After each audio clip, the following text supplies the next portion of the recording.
You're listening to Hurrdat Sports Live. Payoff. And Muncy gets into one. Deep right field and into the second deck. He's been great off the bench. This is in the air, left field. Vermeer back. The Reds are back. Myers ties it. Bombs in both games. 2 strikes. Richard deep into center field. At the wall, there's goal! One swing of the bat, and Pritchett gives the White Sox the lead. There's Francisco Lindor, who will pop it up into right field. Fernando coming in on the run into the slide to make the catch. Oh, I love when he does that. Swinging a high drive by Wilson. Back to the wall. And that ball gets out of here. Home runs. I think not, GT. No, that's gone. Oh, yeah, it got on the ledge. Yeah, that's a homer. Now Junior lines it to deep left field. The ballpark will not hold that one. A line drive, home run to left. 107 off the bat, and the Royals lead 5-1.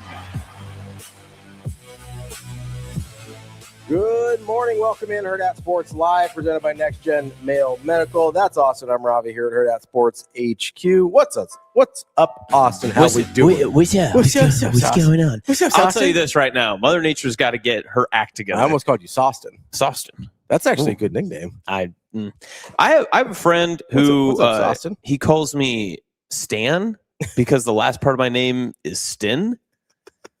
That's just never made sense to me. I think the weirdest, not weirdest, but least logical nickname I have for somebody is I used to work with this guy. His name was Patrick McCartney.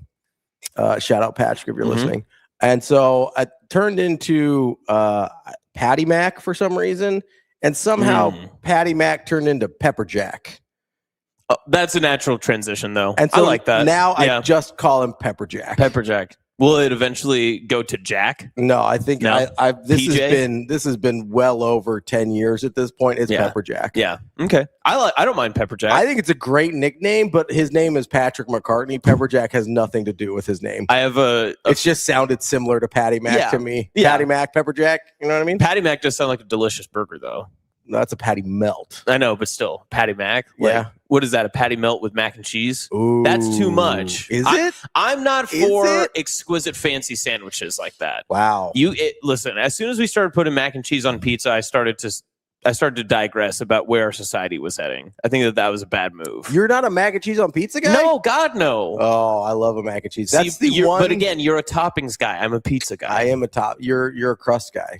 I'm a crust and sauce guy first. Yes. I'll be honest. When that's the only redeeming quality about CC's Pizza was the mac and cheese pizza. I've had the price. Yes, I was gonna say I think I've had CC's once. I do miss a good pizza buffet. We don't have enough of those. Yeah, we need to bring those back more. I do miss. I mean, Pizza Hut was kind of the OG. That was Was Pizza Hut the standard pizza buffet? So Valentino's here. Valentino's Pizza Buffet. I don't know. Well, okay. So I grew up in a town that didn't have Valentino's Pizza Buffet, but I still feel like I really loved my old Pizza Hut buffet. That was a good Pizza Hut buffet was phenomenal. It was so good. I miss the big red cups. Do they still sell those? No, but I heard they're going back. I heard they're Let's go. So there's this big kind of movement because people my age are nostalgic for everything that they had when they were kids. And now we're all in positions to make decisions about things. Naturally. And so we're taking everything back. We're going back to the mid to late 90s, early 2000s. We've got to go back. Yes, everything. Speaking of which, Chick and Nick golf tournament today and the Chick and Nick show live at Sports Bar and Grill. But so we're just like, hey, everything sucks now. We're going back to that way it was when we were kids. The world might be on fire. The economy might be trash, but we will have a good time. Listen, Chick and Nick is back. Pizza Hut cups are back. Pizza buffets are back. That's what we've always wanted. Let's go. Listen, we're gonna bring CC's back to Omaha. Did you have a favorite elementary, middle school, high school cafeteria meal? Ooh, so elementary, I was a big Crispitos guy. Did you guys have the Crispitos? No, you're gonna have to describe this to me. Think of Crispitos. I'm gonna see if I spelled this right. Think of like a skinny burrito, but it's just meat on the inside. So it's like a fat taquito. Yeah. Okay. And with cheese sauce on top. Very, very good. I feel like you could I don't eat at Amigos. I feel like you get this at Amigos. Maybe, I don't know. Okay. I don't typically go. You don't frequent Amigos.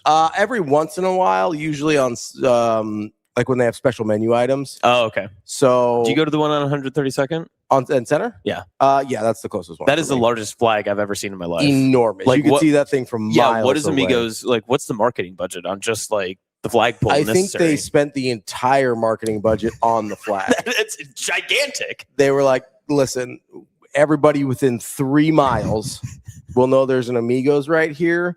It's just like a beacon calling out. It's bright yellow. If we ever flood, I'm using that as my sail. Yeah. I will go find it. I will use that as just my way to get home. I'll be like, hey, I'm close it's my enough. North Star. Yeah, we'll be like, hey, there it is. I can't do can't read the maps or anything, but I know where Amigos is. Got the Amigos. I can center myself somehow in Omaha if I can find the Amigos Once flag. I get to Amigos, we'll figure everything else out. Plus, the food there, stuff like that. Yeah. No, they do interesting, like kind of like fast food, seafood items during Lent. Oh, okay. Like different crab rangoon stuff and stuff like that. And so my Catholic wife will go out and just be like, hey, let's get some Amigos. And I was like, all right, dope. That's how they get you. Yeah, I remember growing up Catholic and then going to UNK for my first year of school. You're eating on campus and everything. On Fridays, they did make it, very Lenten. And they would have the fish options. Usually they would always have fish sticks because, we're, just graduated high school kids. So I'm not a fish sticks guy. Yeah, fish sticks aren't great. Not good. I've never had a fish stick that just wowed me. And I think that's the point, right? Like, I don't think fish sticks were made to be like, oh, what a delicious meal. I'm just trying to imagine what would have to happen with a fish stick for you to be like, my God, like, whoa, this is incredible. I've never had a fish stick like this before. Oh, wow.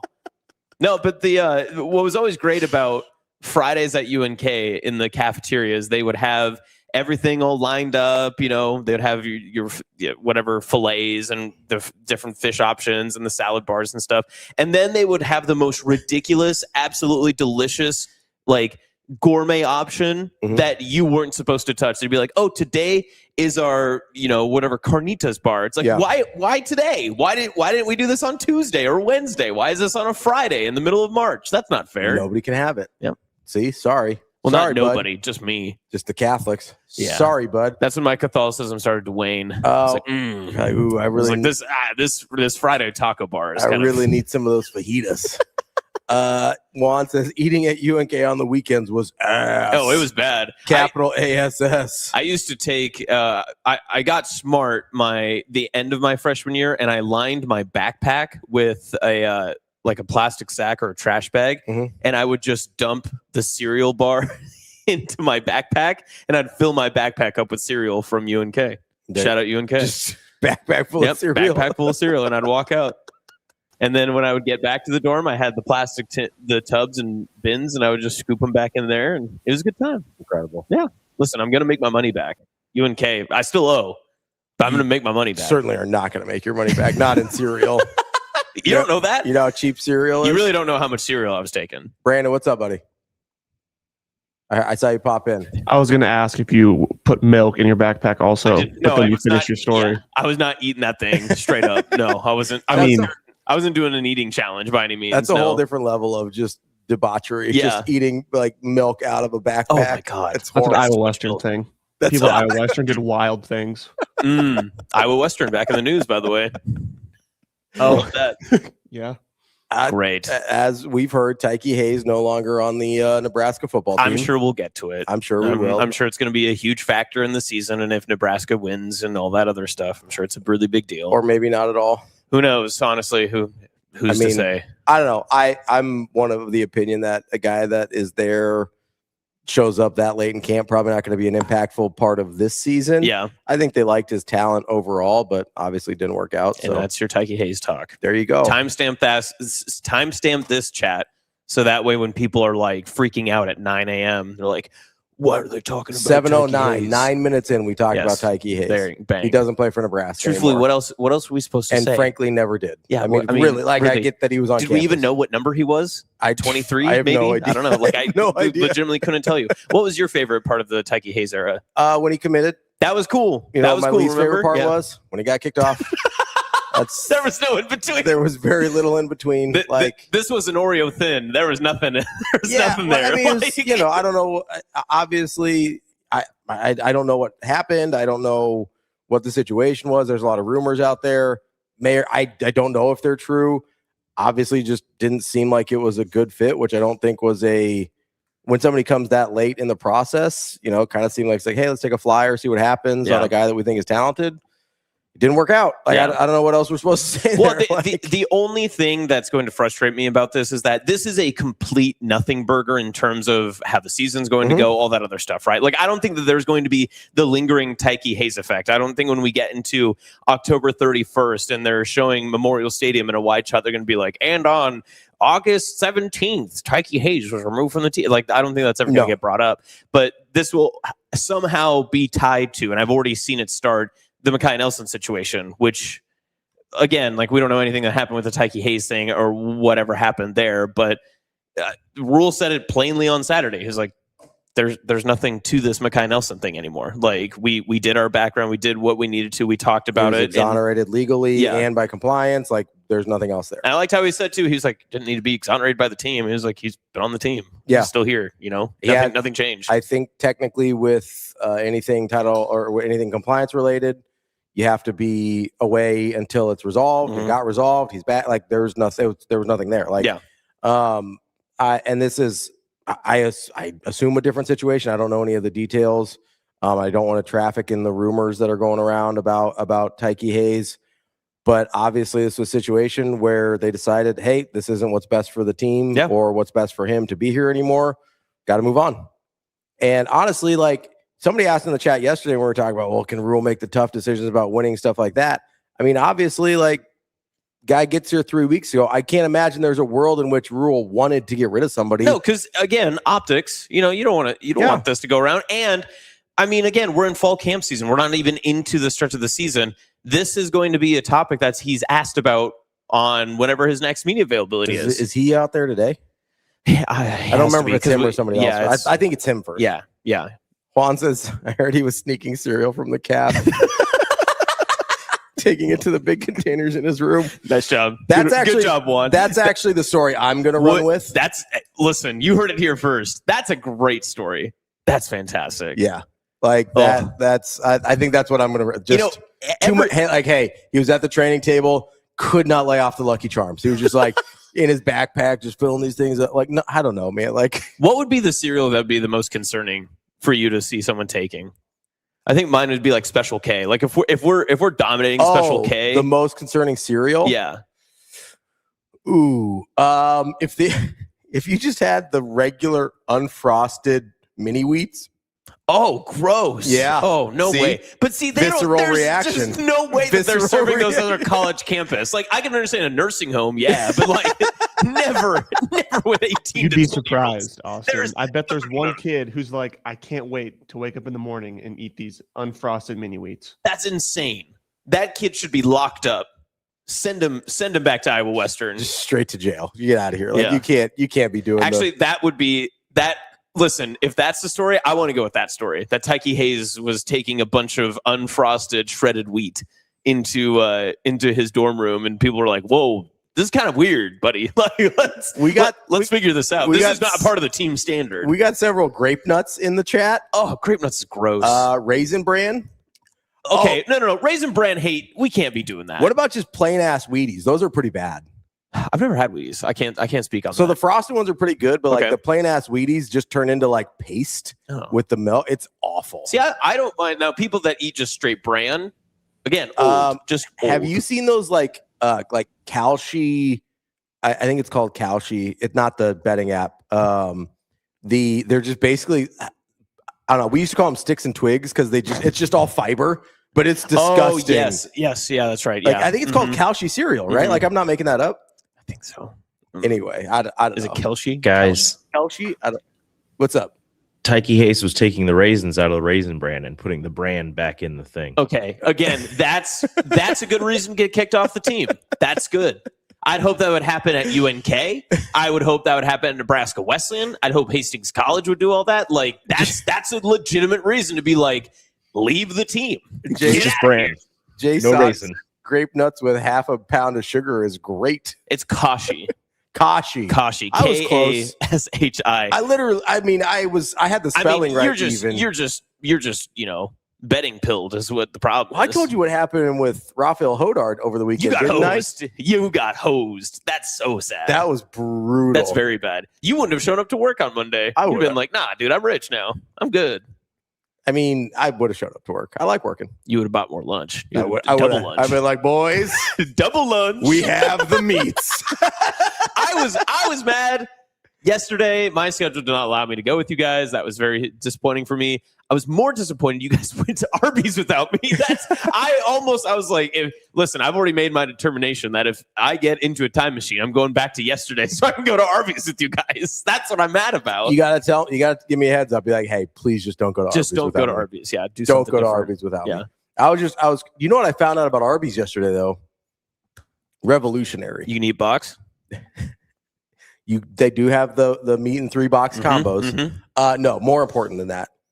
They have not just large, you can get extra large curly fries. That is a game changer. It is the largest container of curly fries I've ever seen. I was so happy. What are we talking? Like, I mean, it was like, it was big. It was about the size of your cup.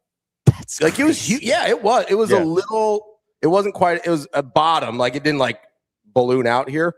But it was, if this was the circumference, it was about, probably about that. How much larger is that than the large? Large is probably there. Whew. So it was another. You should have seen Robbie's face when she said, do you want, she asked Brandon, do you want curly fries? Medium, large, or extra large. Yeah. And Robbie had already ordered. And Brandon said, I don't know what he said. I think medium, whatever. And Robbie goes, hold on. You can get extra large? I did. I stopped her in her tracks. I go, pardon. I'm sorry. There's extra large curly fries? And she goes, yeah. And I go, can I get that instead? She's like, yeah, sure. It was an incredible moment. I'm very happy for you. This seems big. I'm glad. Thrilled. Listen, Supersize Me is back. We've never been more back. Let's do it. Kenny, I did not go to Lion's Choice in St. Louis this time. I have been to Lion's Choice before. I'm going to be honest. You're right. The roast beef is probably better, but Arby's curly fries are just my favorite thing on the planet. Yeah, and I mean, if you're going to Arby's, you have to get the curly fries, right? Yeah, like you have to. I understand a lot of people like the potato cakes. They're good, but it's curly fries. What are we doing? The problem with going to Arby's is I think that their menu actually has, and again, this is a non-Arby's hate show. So if you hate Arby's, if you hate Arby's, let it be known right now. This ain't for you. We're going to start talking Arby's right now. Much like Tikey Hayes at Nebraska. This ain't for you. Bang. Maybe that's what it was. Maybe they were in a team meeting and Rule goes, boys, guess what? I'm bringing Arby's for everybody. We've got box for everybody to eat here at the university. And Tikey Hayes was like, Arby's is ass, man. He's like, he goes, Coach, get out. He goes, Coach, could I trade my curly fries for potato cakes? And Rule just goes, get out. You are gone. I like this. This is a fun scenario, just debating on the most unique ways to get kicked off of a college football program. Kenny says no argument on the curly fries. Okay, so we're on the same page, Kenny. Yeah, we're good. I've been to Lion's Choice. It's very good. It's very good. I used to actually be in St. Louis quite a bit. My best friend from high school went to law school there. So I would go visit him or whatever. And so I've spent some time in St. Louis. It's a further drive as an adult than I remember as a 20-something. Are you worried about the caloric intake of the extra large curly fries? No, I burn it all off. What? How? When? I play tennis 5 times a week. What are you like, Kim Jong-un? You just work so hard that I just vibrate. If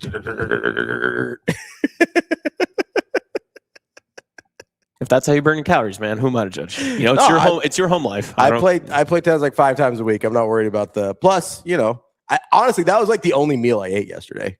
See, I kind of like the 1 meal days. 1 meal days are fun. So because you don't, especially the unintentional ones, like you don't plan your day around just being, I've done that before where I'm like, you know what, today, Dr. Fiance is on a 24. I'm just going to go to Texas Roadhouse at 1 p.m. I'm going to eat everything. Oh, can you wait until I'm done with the Chicken Nick thing? Because I would like to go to Texas Roadhouse. I didn't say that. I didn't mean like today. No, I'm not doing that today. But okay. Because I was like, can we go to Texas Roadhouse? No, but This can be done. We can do this at some point. We could go to Texas Roadhouse. You know what? To celebrate the start of the high school football season, Let's how go about to Texas the week Roadhouse. leading into week 1? We'll do that. Yeah, we'll go to Texas Roadhouse. I'm excited. I'm going to do a 1 meal day. I love Texas Roadhouse. Look how excited Rico is. Oh, I didn't realize Rico was coming. Well, I mean, he's in and out. Yeah, he's in and out. He keeps going like I've this. never been to Texas Roadhouse. What? No, you're lying. You're lying. You've never had the rolls and the honey butter? I've never the been cinnamon to butter? Texas Roadhouse. Oh my God. Wow. I actually Listen. don't think I should go with you because Rachel hasn't either. So No, I'm sorry. Rico, you were going to Texas Roadhouse. Would you rather lose your Texas Roadhouse virginity with the boys or your wife? Let's be honest. I plead the 4+1. Nice. You plead the Jade Daniels? Yeah. Bang. Out of respect for Dayton Daniels, Yeah. he will plead the 4th. How do I? Okay, so guys, I'm in a real conundrum. Not quartering soldiers. Okay. Is that the 4th Amendment or is that 3rd? I don't. Which one I is think quartering it's soldiers? 3rd. What is the 4th Amendment? This is Yeah, bad. while you This is bad luck for us. While you look that up, I'm in a real conundrum because Oh, it's unreasonable search and seizure. Oh, We okay. knew that. I I knew that. Wait, which one's quartering? I think that's 3rd. Go KJ ahead. is 4 and his birthday is next weekend. I don't know what number to put on his cake because I don't want to get in trouble. Just make it a Jaden Daniels cake, man. TK says the 4th Amendment is my job. So you illegally search and seizure people all the time? Is this what you're telling me? I don't. Get him, TK. DB always said you were putting innocence away, but come on, man. He says quartering is the 3rd. Bang. That's what it's. You know, I was just one off. You know, There's it happens. there's some, I don't remember who it is, but there's some comedian that does a bit on the amendments, and he goes, you know, I like we started off strong, free speech. You can say anything you want. Yep. And then somebody's like, you know what? People say anything you want. Number 2 better be you can have guns. Put them up. I want to be able to fight. Like, if you can say whatever you want, we got to keep that in check somehow. Yep. Number 2 is you can have guns. And then number 3 was you can say whatever you want. You can also have your guns, but we're not putting anyone in your house Yeah, that you exactly. don't want, Exactly. except for squatters. Which I love those clips when they come through my channel. The clips. Those are hilarious. The squatters' rights are one of these strangest like laws Yeah, so in all of the U.S. So it's someone that you like rented a property or It's share property anyone. with. If so they just like if someone somebody can just just, get in like, my home right now. lives in your house for a certain amount of time, it's usually like 7 years or something, and they just are on your property for that long. Is it that long? 7 years? It depends on the jurisdiction. Oh, okay, But I think gotcha. the standard is somewhere between 5 and 7. Mhm. It's just like boom, they own that place now legally. I just don't understand how that works because think how it's does like a- evictions and everything then? I think it's a homesteading issue. Like back in the day, like you could go out west and it's like, hey, if you just had this plot of land for a certain amount of time, it was now yours. Yeah, like the Sodbusters. Yeah. Yeah, instead of being like, you know, because there weren't like lawyers and real estate agents back in like Oregon Trail days. It's not like Janice was like, I have this lovely plot for you. It's right next to the trail. I know it's the middle of the Dust Bowl, but we got plenty of space. But listen, the dust will settle, and this is going to be a fantastic value. There's water sometimes. There's a delicious aquifer underneath you. On the bright side, it barely rains. You will have some neighbors. They will not like you. They also have dysentery. It will be very tough. So there were some other people that lived here, but we kicked them off their land. Whoa. Okay. Oh, All sorry. right. Sorry. Too far. I gotta make it a race thing. I wasn't. That's just a historical accuracy thing. Wow. There's Depending a on what dog, the bounty hunter, that does squatters. Like he kicks squatters out of their house. That's that guy. That's the guy Yeah. that always pops up. That Yes. guy's sick. Yeah, I love that guy. God, I'm never gonna watch the full show, but I will watch the clips. TK squatters' rights are like 1600s. Yeah, but like the U.S. isn't 1600s old. So why do we still have those laws? Scoreboard. Why do we still have those? I mean, yeah, famously the Constitution was around in 1600s. TK, what are we talking about, man? This guy knows the Third Amendment. I'm not He doesn't saying know nobody anything. was squatting more than 200 years ago. I'm saying why do we have those laws now? Can I go back to something? Yeah, go ahead. Like, there's a lot of questions. Real quick, Yeah. there's a lot of questions in the chat that maybe Tikey Hayes disrespected Runza, oh, and that was the. Listen, I love Runza. I'm a big But- Runza guy. I mean, he's from the East Coast, isn't he? Is he from Pennsylvania? I'm not I can't sure. remember like where. I know he went to Penn State, but I can't remember where, like what state he is from. But I can understand, like sometimes, people that aren't from here, you don't have to love Runza. Yes, right? you do. You don't have to love Runzas, but to not like Runza okay, good at distinction. all Good distinction. is Okay, that's insane. fair. They have good burgers. They have great ranch. Okay, good distinction. They have really good chicken, like their chicken fingers and stuff. Like if you just don't like Runza as an establishment, I could understand. Be like, hey, get off the football team. I'm sorry, you got to go. That makes sense. Yeah, that's fair. If you don't like a Runza specifically, I understand. Okay, but you got to try the other menu items. Okay. You sold me. Okay, that's 2 days in a row. I did go back and rewatch the wet food commentary. Sasha hated that. I watched it last night. It was like film, and I was just watching my face as I began to realize that you were right. I just hated that. Yeah, I still hate the feeling. Self-loathing. Yeah. I just can't believe you created a take so quickly that I was vitriolly against, and then you made me believe that, and you had me convinced by the end. It was insane. Yeah, just for the record, Tikey Hayes is from Pennsylvania. See, okay, so there you go. Yeah. So again, doesn't have to love Runzas, does have to love Runza. Okay, I think that's fair. Yeah, that would be bad if, again, like same scenario, they were in a big team meeting and Coach Rowe's like, guys, Runza on the house. We got plenty. Got us all Runza. And we got burgers, we got Runzas, we got fries, we got chicken tendies. Yep. We got ranch for everybody. And that's probably, I'm guessing that's what happened. And he was like, this ranch is ass. And then they were like, bang, get out. Bang. Get out. This is going to get aggregated on message boards. You know that, perfect. right? Like, somebody's going to be like, oh my God. Hayes disrespected Runza ranch, got kicked off the team. Be like, oh, he Hayes out because of ranch. Yeah. Tikey Hayes out because he called it like the Nebraska alfalfa board and not the soybean board. Be like, hey, you get our sponsor's name right. Christina Dorothy Lynch salad dressing. She goes, I don't know, guys. It kind of tastes just like every other Thousand Island dressing. Hey, Tikey. This is not Thousand Island. This is Dorothy Lynch. Listen, how dare you? Tikey. I'm gonna give you a minute. If you don't take that back, you're gone. You're gone, Tikey. Todd says Tikey said that Valentino's pizza sucks compared to Pennsylvania pizza. Okay, compared to Pennsylvania pizza. I don't even know what that could be. But I don't either. I don't know. Does Pennsylvania have their own distinct style of pizza? I'm starting to find out that there are distinct styles of pizza everywhere. And St. Louis has their own style of pizza. Yeah, it looks gross. I'm not. Have you had? It's more the cheese. Yes. It's like a mixture of provolone and mozzarella. It's called Provel. Mm-hmm. It's actually, I like it. It's pretty good. Good. It's pretty good cheese. You're not a toppings guy. No, I'm not a toppings guy. Famously, no. Detroit style very interests me though. So I'm not typically a deep dish guy. Right. Detroit, it's a very crispy crust. I find it's pretty good. I imagine though, a bad Detroit style pizza has to be one of the worst. One of the worst. Just mush. Yeah. Like, did you ever? My God, yeah. Did you ever go to like one of your friend's parents' house and they made like homemade pizza? Oh, and they underbake it. And they yes. I imagine that's a bad Detroit. When you're and there's just so much mushy. You're like touching the crust and it bounces back on you. I ain't doing that. Actively wet. An undercooked crust. Don't do that to me. Stop that. Stop. But it's not like wet until you do other stuff to it. Shane! Bang! From way downtown. Curry from way downtown. Bang! Holy bang! There's a difference between juicy and wet. I want to make that very clear. Holy Shane. Oh. I knew there was so much from yesterday. I just didn't know have Shane to was be going to do it. A million drops from that conversation. Shane. They might be juicy. Shane, did you work overtime on these last night? But it's not like wet until you do other stuff to it. I know. I can't see him because of the screen. I'm going to look, actually. I want to see that soft smile. There it is. Shane smirk.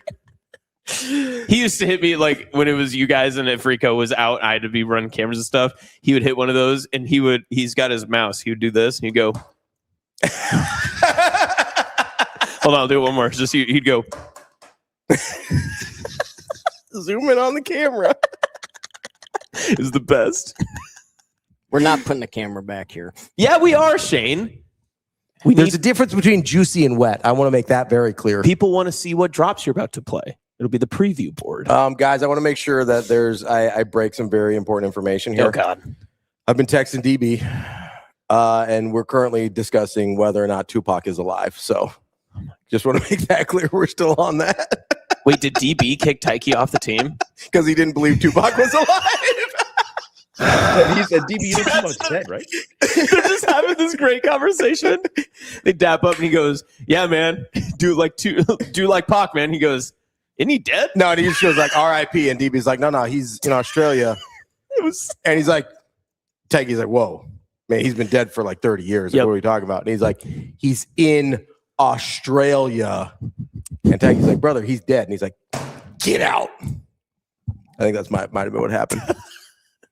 Might have been what happened. DB sent a TikTok to us in the group chat. I don't know if anybody responded, but I was so super close to be like, "Oh, we still friends?"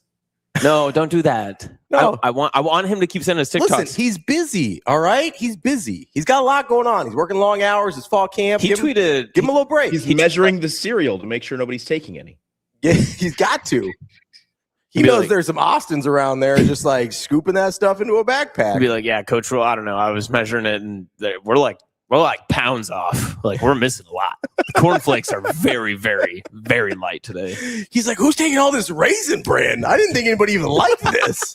What's happening?" It's not even the brand, just the raisins are on. He's like, "Where's again illegal activity? Don't be doing that. Don't be doing that. Who likes grape nuts this much? I didn't know we had a 90-year-old on the team. What's happening right now?" It's just Ed Foley in the back, just getting the grape nuts. What's going on, guys? Somebody said you have to boil grape nuts and make them into like a hot cereal. I'm not a hot cereal guy.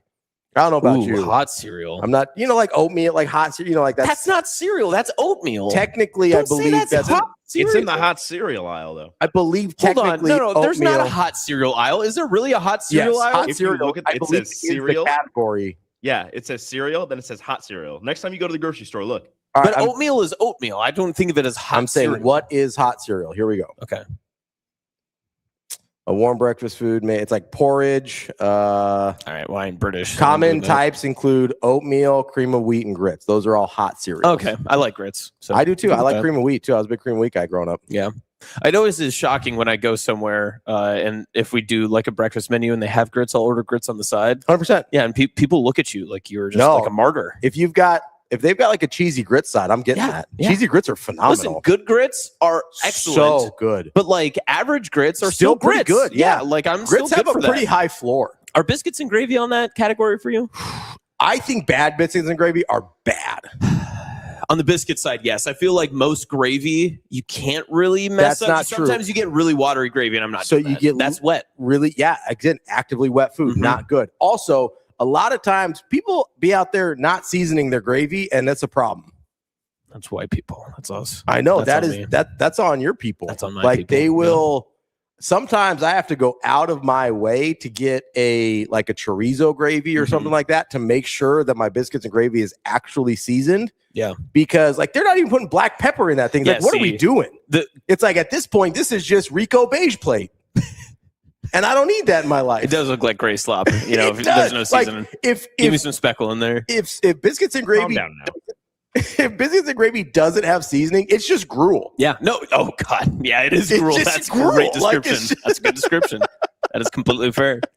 No, when you take that first bite, you cut the biscuit, you get the gravy, you take a bite. It's like there's nothing here. It's just like bleh. Yeah, it is just it's literally the taste of beige. Like it just I didn't know. I thought beige was a color, not a flavor. This is the flavor of beige. The only reason I bring up biscuits and gravy is because you get the Hotel Continental breakfast, and you know that those biscuits and gravy aren't going to be good. Like you know the gravy is going to be really the biscuits are going to be rock hard. But I always still try. Still somehow undercooked. Yeah, I still try it. I'm still going for it. Like I'm still giving it the benefit of the doubt. Now, whenever I'm out on the road and I see biscuits and gravy, I'll be honest. If it's over like $13, I actually am interested in it more. So I'm like, this actually means it might be good. What did DB say? He says, "I know you make jokes, but if you saw the witness list for his trial, there are a lot of dead people on there too. Don't get it twisted." And then he goes, "He's in Auckland. That's New Zealand." Oh, okay. All right. Good to know. Wait, is he voice to texting you? He was driving like 10 minutes ago. He must be. He was tweeting on the interstate. You know he's a voice to text guy. Yeah. Damn. I can just see DB like hitting his phone Hit and him just with saying the like he's in Auckland. Yeah, whatever. I'm just gonna say from Austin. Yes. Queen. I'm gonna give him a crown too. He's going to respond back and be like, Austin? I don't know who that is. Carol, the guy? Coming up on the show today. We have Fred Hoiberg. 8 a.m. I actually hope he's listening. I think we've given him a lot of things to think about. I think he's probably got really strong takes on. Should we ask him what cereal it would take to get kicked off the team? Yeah, I'd be like, hey, what is the most? Hey, you've kicked people off your team before. Just be like, hey, what would be the most problematic cereal for someone on your team to be obsessed with? Yeah. No. He's also Fred Hoiberg's also a breakfast luncheon guy. I feel like he has very good takes on what's good available foods there. If Braden Frager said that he really liked grape nuts, how long would he be riding the bench? Ooh. I don't know, but his NIL would be cut just dramatically. You know, it's like you get $4 a year now. I'm sorry. Well, grape nuts would fly in. They'd be like, "We'll give you $600 a year." I'll say that's our whole budget. You get unlimited grape nuts, but not actually unlimited because we need to make money. He's like, I can't imagine anybody just be like, I'm trying to picture the person who's just like, yeah, my favorite cereal is grape nuts. You ever meet those people where they're like, yeah, this is my favorite food. They're like, this is my favorite thing. And you're just like, what? I imagine they look like Happer. I don't know why. That's just who I'm picturing. Yeah, that's just who I'm picturing is like Connor Happer. I once told specifically in Creighton Blue Jay gear. You're like, ooh. I once told Happer. Man, I love. It keeps me regular. I once told Happer that he gave off boiled chicken energy. Oh, 100%. And he was so mad. And I was like, I mean, am I fair. wrong? No, that's completely fair. Am I wrong? That's an insult. Grape nuts, boy. Connor Happer. I'm not saying you only eat boiled chicken. I'm saying that's the energy you give off. Mm-hmm. Just like grape nuts and boiled chicken. Grape nuts, boiled chicken, and then when he's feeling real spicy, he puts a melted cheese slice on top of that chicken. Like the American cheese. We're getting good now today, boys. I made it good for my wife. That's we are eating good. What vibe does Austin give off? What kind of food vibe is Austin? Dude. Austin, you give Robbie. Robbie, give Austin. I mean, I feel like this could get racist in a hurry. Austin, Stephen Wardell Curry for Ravi. That's what I think. The only first thing I thought of was tuna casserole. I mean, fair, yeah, that adds up. I'm not gonna deny that. And I make a mean unseasoned dish of that. I'll tell you that. Keljem says fake American craft slices. Exactly. Yes. Like the knockoff, like the store brand craft slices is like the one that we don't need to splurge on the craft. Yep, you're starting to like peel it out of its like plastic sheath and it immediately falls apart. Oh, delish. Love those. Ravi gives off still slightly frozen fish sticks coming out of the microwave because he can't cook. That's 100% never going to happen. TK says gruel energy. I like that. I listen. If I'm going to have gruel, I'll do that. Amazing. He says power bars and Red Bull. Yeah, that makes sense. Actually, that's pretty close. Actually, yeah, that's in the neighborhood. Which one of you gives more White Monster? Probably me. Austin. Yeah. I give off. I feel like C4. This is the most Republican shit I could possibly say. I have a red, white, and blue monster that I'm saving for a rainy day in my fridge right now. Those are good. Those are good monsters, Austin. I bought it at Aldi for $2.20, and I was like, "We got to hold on to this." I don't know when I'm going to need this, but when I do, I was going to say, what is the day that you're like that red, white, and blue monster's getting? I don't know. It's like my nuclear launch code. Like I'm just waiting to push the button. That's what I want. I'm waiting for the right time. I thought about it today. I was like, "Ooh, Hoiberg today." You know, who knows what the morning's going to look like? Tikey Hayes got kicked off for stealing grape nuts. We gotta stay sharp. It's still sitting there. It's still hanging out. So I don't know. I feel like that's a pre-wedding day. You're just like, all right. Ooh, do I hold on for that long? No, absolutely not. We're I ready. might have to stock. How much longer are the red, white, and blue ones hanging on for? I didn't even know they made them. I might have to wait. As your officiant, I should know this. What month is your wedding next year? Are you serious? It's June. I told you May many times. May. You'll figure it out. You know what? We'll discuss it. That's crazy. I forgot. What do you mean you forgot? I mean, it's on my calendar, but so look on your calendar. Well, I can't Don't just ask like me look these through questions. all of 2027 and be like, "Oh, when is it?" Well, I'll find it. It's fine. I'll just say we could maybe buy them next year during the summer period. Yeah, but that's what I'm asking. Is that if this was like a America 250 thing? Oh, do I need to stockpile them? I thought they had red, white, and blue monsters before. Am I making that up? I've never seen. Listen, I haven't been in the energy drink game as long, but you know what they do have though, which is in the neighborhood. They do have Bomb Pop C4s.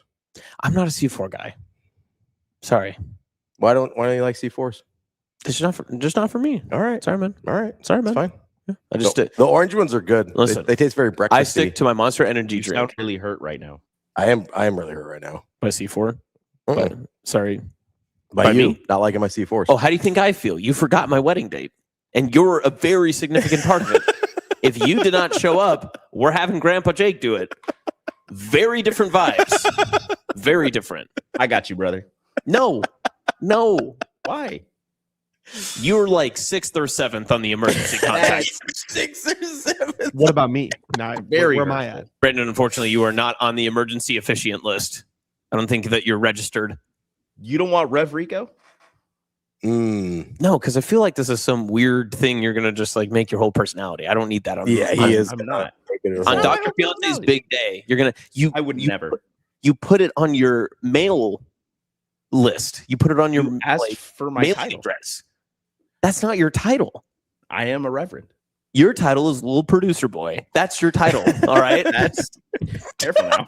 Do you remember when I said that to you? And you were like the most. That was the meanest thing you could say. It was, and I immediately regretted it. I was like, I didn't mean it to sound that mean. It was just like, oh, I thought this was a funny thing to say, and then I like saw your face. I was like, oh, I effed up. That was bad. It was immediate regret, which I usually don't have. It's usually like later. Later. Immediate regret. I was like, oh, that was really mean. Yeah. That was really That's mean. okay. Okay, so remember when I said, can I go back and get something? Yeah, Can I go back and get that thing? Yeah, Sorry, I just remembered I wanted to go back and get it. we have to go back. Yeah, go ahead. We have to go back. Go ahead. Shane, at any point, if you want to talk about Fernando Mendoza during this, you're more than welcome to. So remember when we were talking about school cafeteria food? Yeah. Do you remember Pizza Max sticks? They were like... I do not. They were like basically just mozzarella sticks, but they had like dough instead of like the breadcrumb wrapping around mozzarella. And they would just give you like a cup of marinara and they would bake them in a tray and you'd get like 2 or 3 or 4 of them. And you would have those for lunch. They were delicious. Let me see if I can pull it. I do not remember those. No, I was a big Crispito guy, as we discussed. Yes. I was a look at these things. You see these Pizza Max sticks? They look just like that. Yes. Yeah. Yeah. I don't think we had those in elementary. That might have been a middle school thing for us. You can buy them. I do recall those though. You can only buy them in bulk from like Cashway. Yes. You have to buy like them Costco. like from like warehouse providers or like Restaurant Depot type places or wherever that. I'm gonna try to do that for my late night snack. That might be a good idea. That'd be delicious. Right. I also really enjoyed the rectangle pizzas. I'm not gonna lie, there was something special about the rectangle pizzas. I do like the rectangle pizza. I don't like the rectangle pizza now that you buy frozen, but no, they can't be far off from what I ate as a child going through school. I think they were. I don't know. It's probably just nostalgia, but for whatever reason, the rectangle pizza hit pretty hard. Mm-hmm. We had chicken fried steak. Chicken fried steak day at Sydney High School was a very, very big day. Very big day. In high school, we had like sort of a different setup. At least my freshman year, you had some regular food, but they would bring in Arby's, Little Caesars, and Subway. What? I'm sorry. Yeah. What? Yeah. And then later, I think my sophomore or junior year. Are you sure you're not IMG North? That's insane. We are Miller North, baby. That's what we do. They did switch it over, I think, later to more regular cafeteria type, although it was pretty good food still. But then we also had a little like almost like convenience store shop on the side where you could buy, like chips or little like like a C-store or something. Yeah. Right. So that's what a lot of people did that too. But I'll be honest, like Little Caesars Pizza Day was. I can't believe they brought in Little Caesars. That's nuts. Little Caesars was Little so good. Caesars Pizza at. And then as a senior, when you had like open campus or whatever, me and my friend would just go there. The Little Caesars is like a mile from Miller North, 156 in Dodge. Oh yeah. And so we would literally just go to Little Caesars and split a pepperoni pizza every day. It was incredible. It's not bad. It was the best. It's not bad. Yeah, we got open campus as seniors as well, but the only place you could actually go to that was close by was in like a Mexican restaurant that was called Oya. And then they were closed for most of the season because the family would do like a 2-month vacation where they would go back home and then they would come back. So the end of your senior year, you didn't get to eat in the Oya because it was closed. You wouldn't be able to go back. Why was it called the Oya? I don't know. That was just the name of the restaurant. Oh, okay. Oya. Oh, okay. Oya. I don't know why things are called the way they are. I just didn't know if it stood for something or somebody's last name. It reminded me of what was the Arrowhead Stadium called? Giha. Yeah. I would always call it Jiha. Yeah, like Geha or something. Like I didn't know how it was pronounced ever. Right. Yeah. But apparently it's just Arrowhead Stadium again. They took the Giha out of it. No more Giha. Yep. They Tikey Hayes that thing. Just I don't know. Said, See you later, Giha. You don't like Kansas City barbecue? GTFO, Giha. GTFO, GEHA. Get out. I love it. It's good stuff. This has been a wild first hour. Electric. My face is on fire. I feel like I'm sweating profusely. Electric. Stop. Why'd you do that? Corn Raider just said open campus in Sydney, 3 laughing emojis. Literally, where were we going to go? There was nothing to do. They gave that to us as a joke. There wasn't even a subway you could get to in time to get back for your next class. They gave you open campus. They're like, go ahead, try it. Yeah, where are you gonna go? I do remember there was one time we tried to go up to the Runza, which is, all the way up near the interstate, and the high school is all the way, in basically the downtown area. And we were speed rushing, trying to get back from Runza so fast.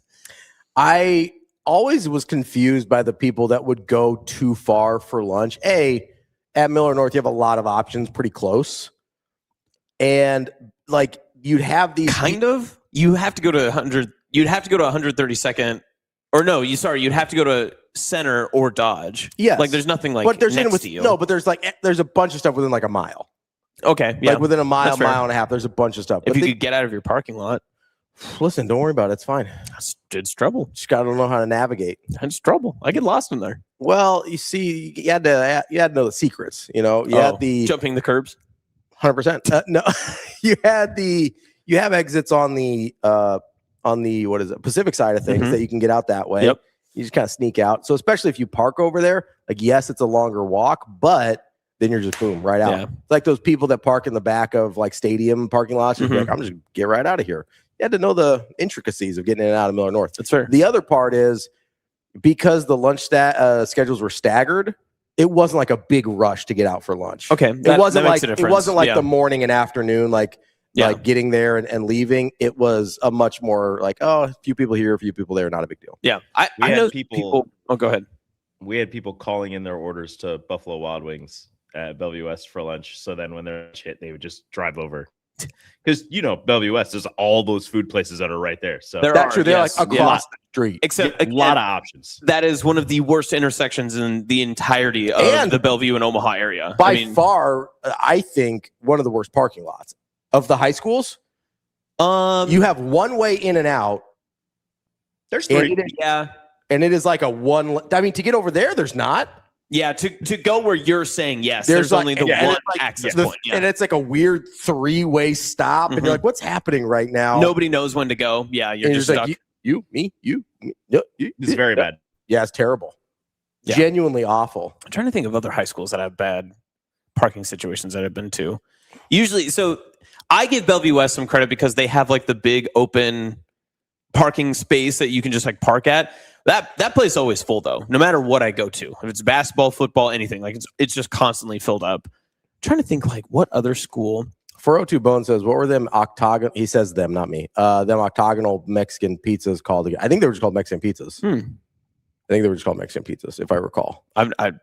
We had notably those. didn't have those in Sydney. So T-Max, the West Side parking lot is rough. West Side parking lot, that's a great pick. Tough. Yeah, especially since there's been all that construction going on. Yeah, and the construction should be done now, but I mean, who knows? It's still bad. You still have to park in the streets and everything. Yeah, so my little parking it in the streets. You doing okay? Fiestadas. Oh yes, the Fiestadas. He's right. That's news to me. It's about an hour drive outside Omaha. Place called They Sydney. might be juicy, but it's not wet. That's a great one, Shane. Until you do something else to it. That might be some of your best work so far, Shane. That is excellent. You went on a heater. Fiesta pizza. There's a difference between juicy and wet. I think that's very Fiesta true. pizza wet? No, I don't think so. Just cheesy. The other problem about yesterday is that I didn't have anyone else to talk about it when I went home. I couldn't just like bring up, I try not to take work home with me, but I really just had a lot of trouble on my mind. You were like, Dr. Fiance, I had a really hard day at work. You don't understand. Robbie trapped me into a corner. Yeah. Where he got me to agree about actively wet foods, and it was terrible. It was no fun. I didn't like it. I also realized I eat just mostly dry food, which is fine. So I mean, that's on brand. Yeah. Is salad wet? So dressing is wet. The salad shouldn't be wet unless you didn't do a good job drying it off after you washed it. Because like when there's actual, I'll be honest, sometimes I just don't even try to dry it. I'm just whatever. When there's actual like water with the lettuce, that's gross because then it waters down the dressing, which is not great. But yes, dressing is wet. Are you a salad guy? Yeah, I love salads. Okay. Big salad guy. Salad with protein, not just like a salad. I mean, I'll do like a side salad, but if it's a meal, you have to have protein on it. I love a side salad. I push for a Caesar salad every time. I don't care how much extra it is. I love Caesar salad. I love a Caesar salad. Caesar salad's so good. They never give me a big enough side salad. And I know people would just be like, just get the regular salad. Well, I don't want to order regular salad and food. I'm not going to lie to you. Sometimes I'll double up. Like if I get two sides somewhere, I'll just be like, hey, give me double Caesars. Oh, that's a good move. Yeah. Maybe I'll do that when our Texas Roadhouse trip comes up, which Rico can go to. Texas Roadhouse has good salads. Rico, you are now invited because I want you to enjoy Texas Roadhouse and I want your wife to know that you went. She's listening. You know what I mean? You know what she said? What'd she say? She said, just go with those idiots and Brandon. Bang. We are idiots. And how come Brandon's not an idiot? Huh? He went to Patio's house. Listen, he's one of us now. We're all idiots. One of us. One of us. I think he forgets that. Ooh, creepy. Yeah. When he says it, it goes almost forgets. I think he forgets about. Be careful about that. I can't Brandon see it. in Iowa. I can't see. Hold on, I'm just messing with my eye hole. Don't ask me and mine for nothing. See, that's Rico. In that scene, that's Rico. I got 3 kids at home. I watch my wife slave day and night, making 37 bags, you ungrateful sons of... Using slave as a verb in that scenario is a little... Yeah, it's problematic. Yeah, a little bit. But I mean, to be fair, the time frame of the movie. So, Will Pickering says, Austin, I double side salad every time I go to the Roadhouse, which is like 4 times a month. My man's living good. The Roadhouse? Man. My man is living good. Here's the other thing about Texas Roadhouse I don't think a lot of other people consider. Of like fast casual chains, relatively cheap. Yes, like it really actually is. not that bad on your wallet. Especially for the quality of food. Yes. It's like the food's good, man. I don't know. Even if you can order a lot on that menu and you can have a good time with a lot of I'm telling you, I've had I'm just gonna Google this menu really chicken quick. strips, good. I've had ribs there, good. The steaks are good. The chili is pretty good. If you want like a little side chili. I never went chili. I used to get the side chili quite a bit. Good. Obviously the rolls are phenomenal. Just otherworldly. I'm trying to think what else. Look at these Texas-sized combos: grilled barbecue chicken and a 6-ounce sirloin. Wow, that's so much food. 12-ounce ribeye and ribs. That's like a DB meal right there. And you get a potato with it. Who's eating this? This is crazy. I love this. That's a DB meal right there. Oh man, this is incredible. That's great. Listen, their food. They have good food. I don't know what to tell you. Listen, what's your favorite side? He says loves Texas Roadhouse, but doesn't like Drover. Make it make sense, Robbie. Here's the thing, man. We are talking about a pretty significant price difference here. I think that's number one, especially if you go for dinner. I understand. Will, do you see Will? He says, I look like a Roadhouse roll at this point. When you're going for dinner, there is a pretty significant price difference. I understand the Drover has a pretty affordable lunch menu. At least that's what I'm told. I've never been there for lunch. The other thing is we're talking about expectations versus what people deliver, right? People don't talk about Texas Roadhouse as one of the best steakhouse. One of the best Roadhouse. I mean, it is one of the best Roadhouses. Right. It's Patrick Swayze, Texas, Jake Gyllenhaal. That is that is order. an excellent list. That's the right order, right? Rico, make that graphic right now and tweet it from Maine. That's the right order. I'm not kidding. Make the graphic, Rico. Robbie, and tweet it to Maine. Robbie Power Winks Roadhouses. Power Winks. And make sure that's what it says. I almost said something real bad. I almost just said Robbie's Power Winks, and I'm not going to say that. You literally just did. You just did. You just said it. No. Power Ranks. That's an unfortunate slip of the tongue there. Fred Hoiberg, don't be in the green room, please. Good Lord, I hope he's not here early. The difference between juicy and wet. They might be juicy.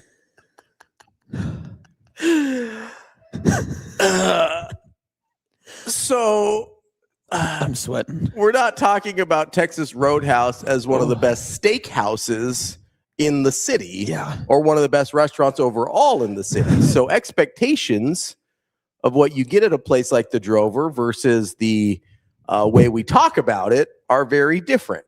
And that concludes my Your Power Winks. My power wanking of steakhouses in Omaha and roadhouses in the general world. Swayze, Texas, Gyllenhaal. Big gap, and then Gyllenhaal. I think we need to take a break. Oh my God. I think we need to take a break. I need one. I might have to go shower. I'm like sweating. This is an incredible. An hour flew by. They might be juicy. It is important to shower after a pat. Never mind.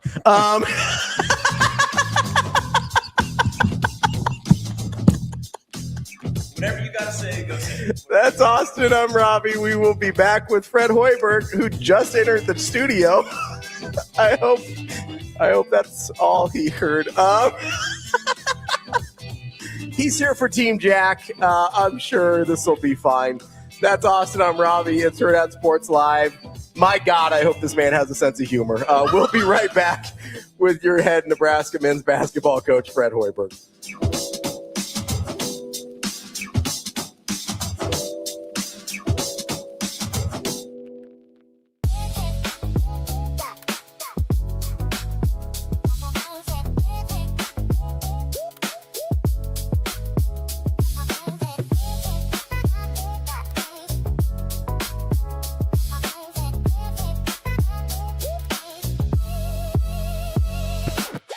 Your schedule is filling up. Get back to busy at Edwards Kia. Lease the 2027 Kia Seltos S starting at just $269 a month. Ready for every run on the calendar. 2 great leases, 1 less thing to worry about. We've also got the 2026 Kia Sportage EX starting at $249 a month. Don't wait. Get back to busy this August at Edwards Kia.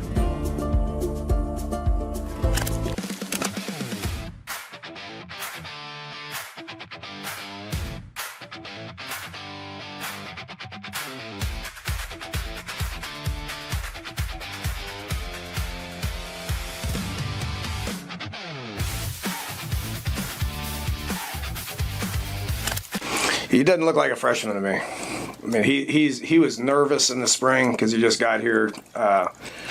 He was anxious. He was nervous.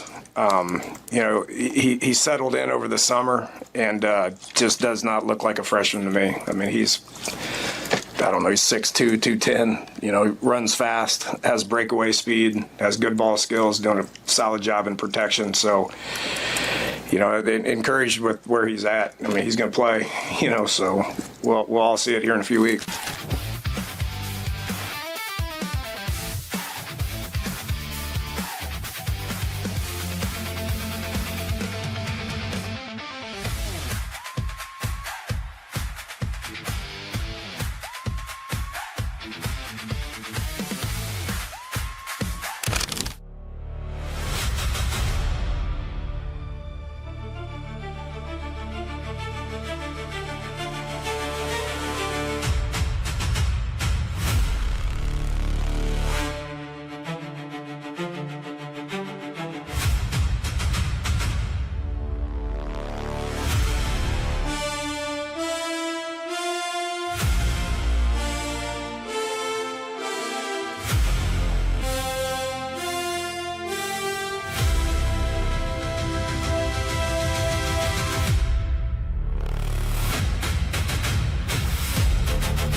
Well, we have, another week of practice, and we start school, so that changes our schedule, and then we go to Dallas.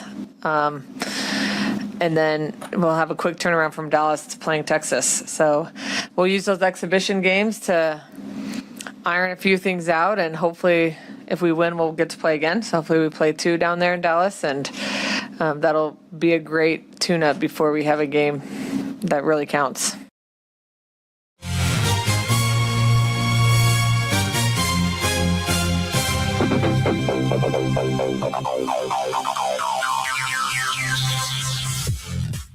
You're listening to Hurrdat Sports Live.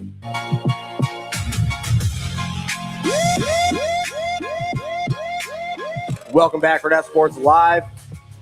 Brought to you by Next Gen Male Medical. That's Austin. I'm Ravi here at Hurrdat Sports HQ. We are very happy to be joined now by your head men's basketball coach at Nebraska, Fred Hoiberg. Coach, how are we doing this morning? Good. How are you guys doing? Doing great, Coach. We're having a great time. We appreciate you joining us here. I know it's for a very special event with the Team Jack Foundations, an evening with Fred Hoiberg. We will definitely get all the people information about that. But you mind if we talk a little ball first? Is that okay? Sure. All right, Coach. I have to say it was obviously incredible to watch your team over the last season, but I want to go back a little bit further and go back when things weren't going quite as well for you here at Nebraska. There was obviously took a few years for things to get going. Was there a mental shift for you at some point where things started to turn around, or was it more of just, hey, we have to continue with our process and get things on track? We believe what we're doing here, and we think it'll work. Well, I think when you look back at the early days, obviously we took over a tremendous rebuild. It was the largest rebuild in the history of the Power 5 conference. And, year one, we knew we were going to take some lumps. We were the only team rebuilding in a very loaded Big Ten conference.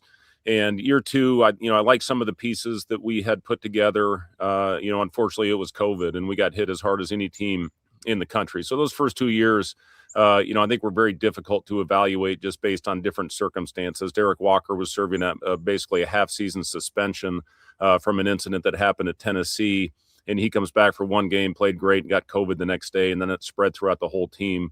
Year three was a very disappointing year. I really liked the pieces that we put together. Unfortunately, it just didn't fit the way that we would have liked. The chemistry never really came together.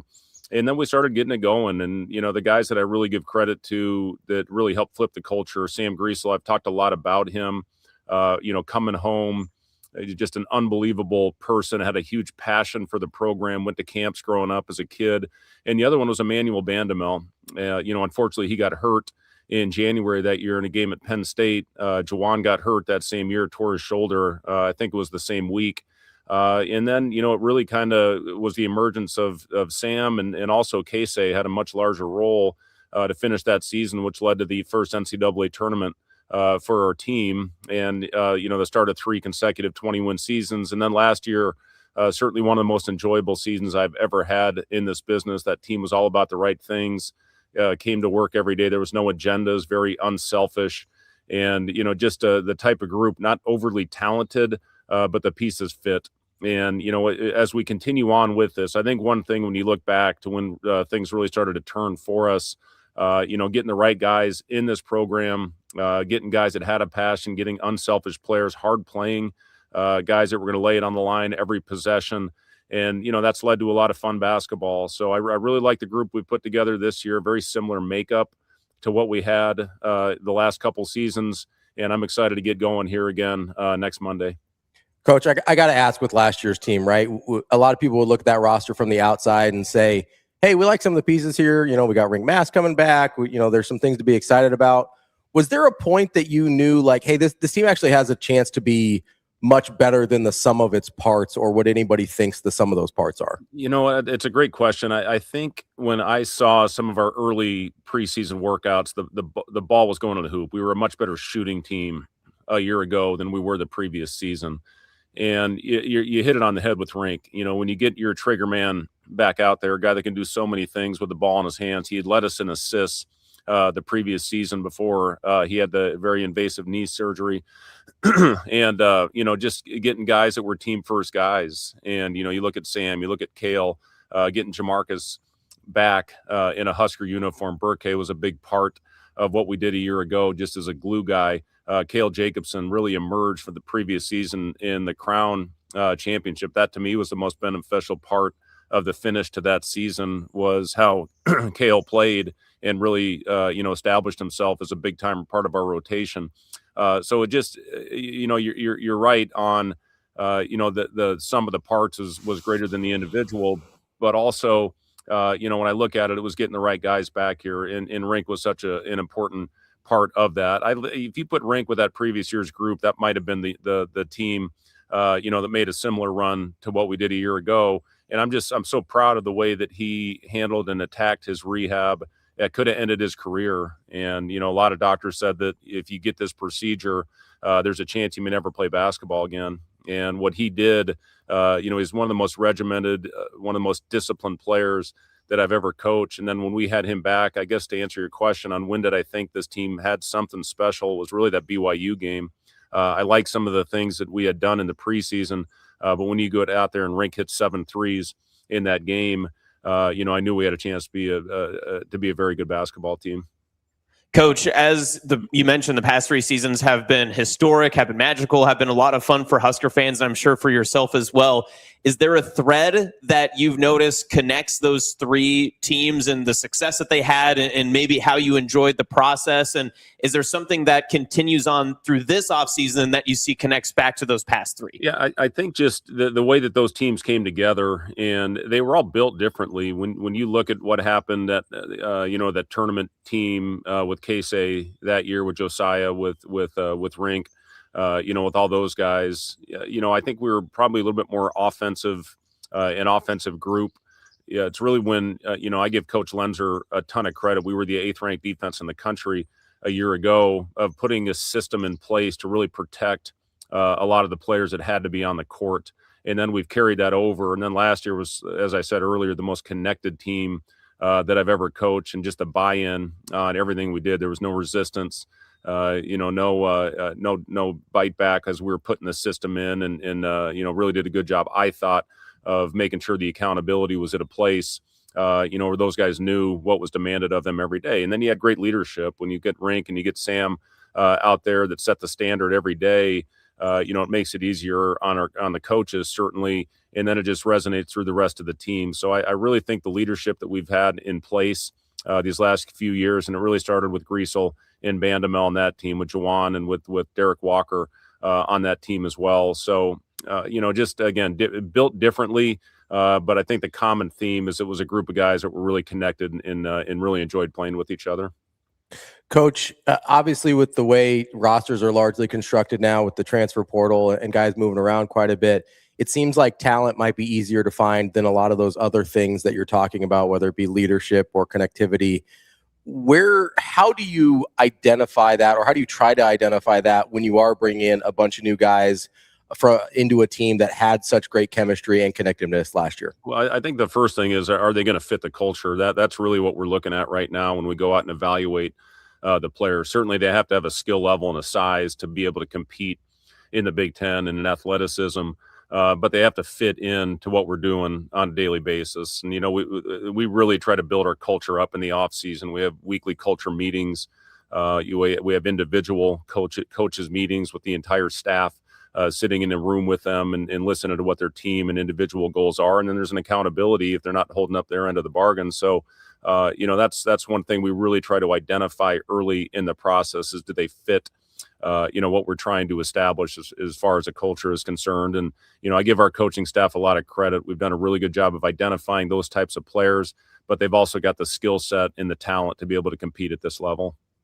Coach, just on maybe the more personal side for you, I'm curious how this offseason has went. Now, cheering for Sam instead of having him be in the locker room and be a part of this offseason workouts and, the practices that just wrapped up for you guys. What's that been like for you? Have you noticed the void in the locker room and in practices? It's weird. He's been here 5 years, and, I'm for what Sam helped us accomplish and where he helped get this program, really is amazing. He came into college the year COVID, in the COVID year, so he really wasn't evaluated probably the way that he should have been with no AAU tournaments that summer, and also a COVID year. There was a school on the East Coast, Colgate, that I think would have offered him, but a lot of their players utilized the COVID season and came back, and that took away the roster spots that I think would have been there for him, and maybe some Summit League schools. So he just came to me and said, "Dad, I really want to come and walk on.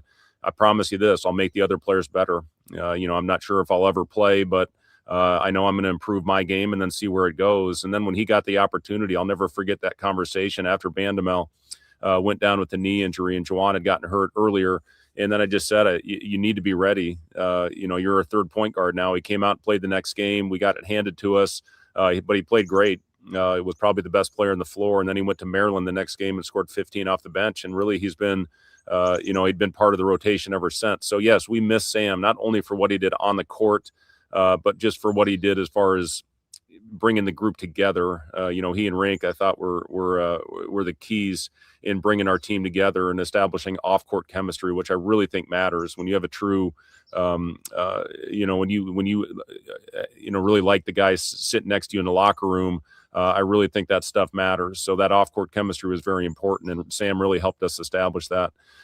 So yes, it's been strange not having Sam out there, and we miss his voice. We miss his voice. We miss Rink's voice. That's my one thing that I've really talked about with this group early on, is who's going to be the leader, who's going to bring the team together when things get tough. We've got great kids. This is really an enjoyable group. They spend a ton of time with each other off the court, but who's going to be that guy? And you really don't know until adversity hits you in a game situation. And I really like we're going to get 3 opportunities with exhibition games, with the game at BYU, with the game against St. Louis, and the game against Kansas State, which we will play in Grand Island. So that's going to give us a good feel for what we've got from a leadership standpoint, the guys we miss from a year ago, most specifically Sam, Rink, and also I'd put Jamarcus in that category as well. Coach, you talk about those guys that have moved on from the program now.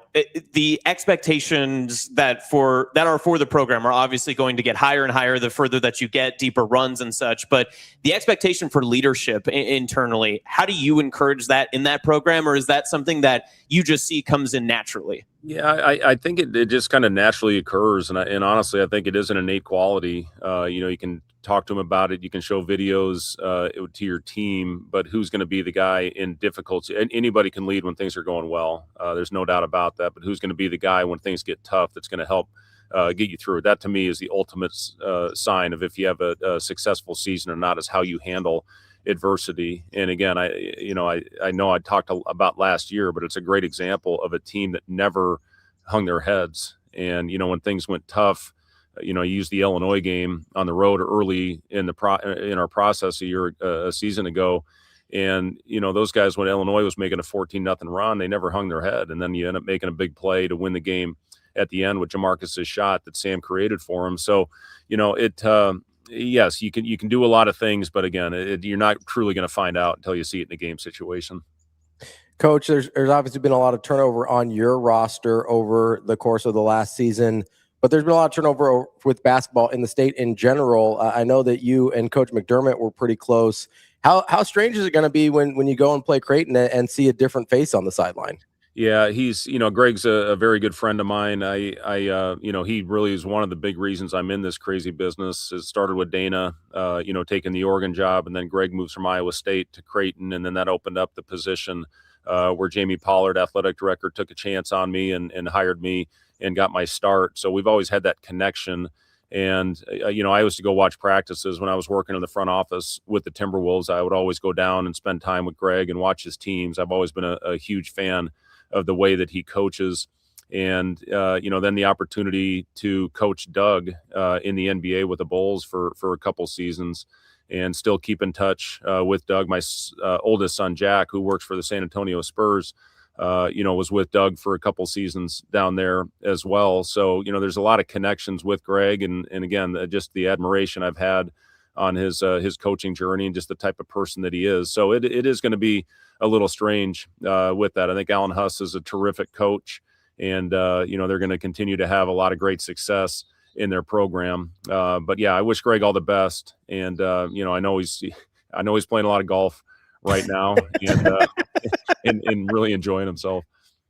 Coach, just on that note from earlier that you mentioned about the team and the program moving to Grand Island and being able to take that exhibition against Kansas State for later on in the season, how exciting is that to be able to spread this celebration of Nebraska basketball, not just in the capital city, not obviously being able to get maybe another win in Omaha later this year as well, but then taking it to central Nebraska and having that the fan base grow a little bit further and deeper with the state? Yeah, I mean, we've got great fans all over the state. And to get to central Nebraska, it's going to be a lot of fun. We've had a lot of people that have been great supporters of our program in that community. And we're really looking forward to that opportunity to get in front of our great fans. A lot of them maybe that wouldn't get the opportunity to get to Lincoln, to see our team play at Pinnacle Bank Arena. So, yeah, really looking forward to that game. Coach, obviously the success of the basketball program last year has energized the fan base in the state. And I know you can't talk about anybody specifically, but how have you seen recruits react to you differently based on the success that you've had last year?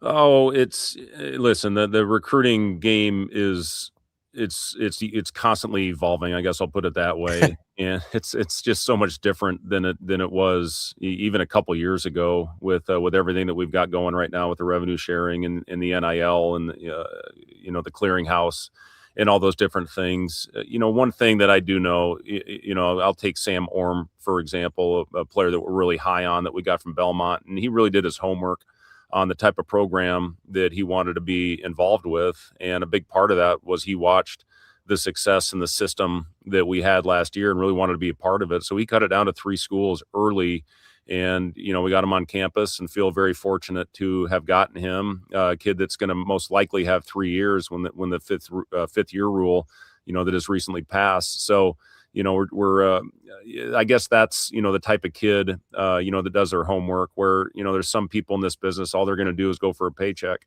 Where there's some that actually want to be in the right system to see what that does for their future and their professional career. As far as in-state kids, yeah, there are a lot of them that we are tracking right now. And, what we did last year with a couple of very important players from inside the state with Braden Frager, with Cale Jacobsen, with Sam, Henry Burt's part of our program. Will Cooper is part of our program. And, those guys, again, they grew up with a big passion for Husker basketball. And then to see us get that first tournament win and to see that, the thing that it's will always go down as one of the most memorable moments in my career was sharing the Oklahoma City, situation with our fans was absolutely phenomenal. Not only to do it with those players that meant so much to us, but, having 99% of a neutral site NCAA tournament arena was something I'll never forget. And to be able to share that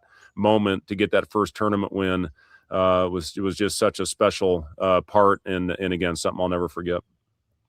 Coach, let's get to the real reason why we're here, the really important stuff, and that's helping out the Team Jack Foundation. Obviously, you've been involved with a couple different versions of events like this. The Coaches versus Cancer thing with American Cancer Society, and now an evening with Fred Hoiberg with Team Jack Foundation. Why is doing stuff like this so important to you, and why have you decided to get involved with Team Jack Foundation with this event? Yeah, I was very fortunate. I had the opportunity to meet Jack, and it was early, my second or third year. I met him at a tailgate, and I think we all remember the run that really took the nation over with being the SB moment of the year, and just having the opportunity to meet him. He was such a special kid, and the battle that he so courageously fought. So the opportunity to have a night where we can raise money for pediatric brain cancer and, hopefully have some fun and also celebrate Jack's life while doing it. But yeah, he just, I think meant a lot to so many Huskers and such a special moment. I actually watched the run again this morning, and, it still, brings a tear to my eye. It just was such a cool moment. And, I know his family will always remember.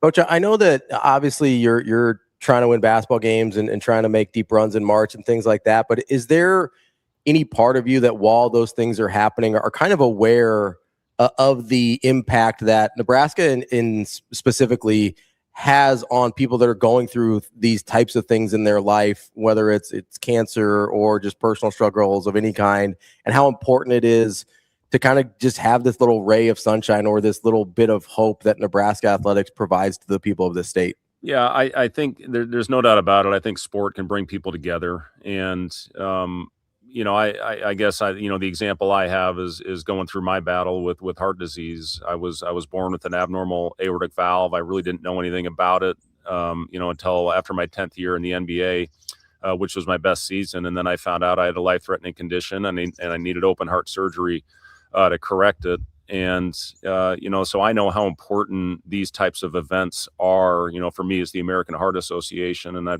do quite a bit of work, with several different organizations, to raise awareness on heart disease. I've had 2 open heart surgeries, one to replace my aortic root.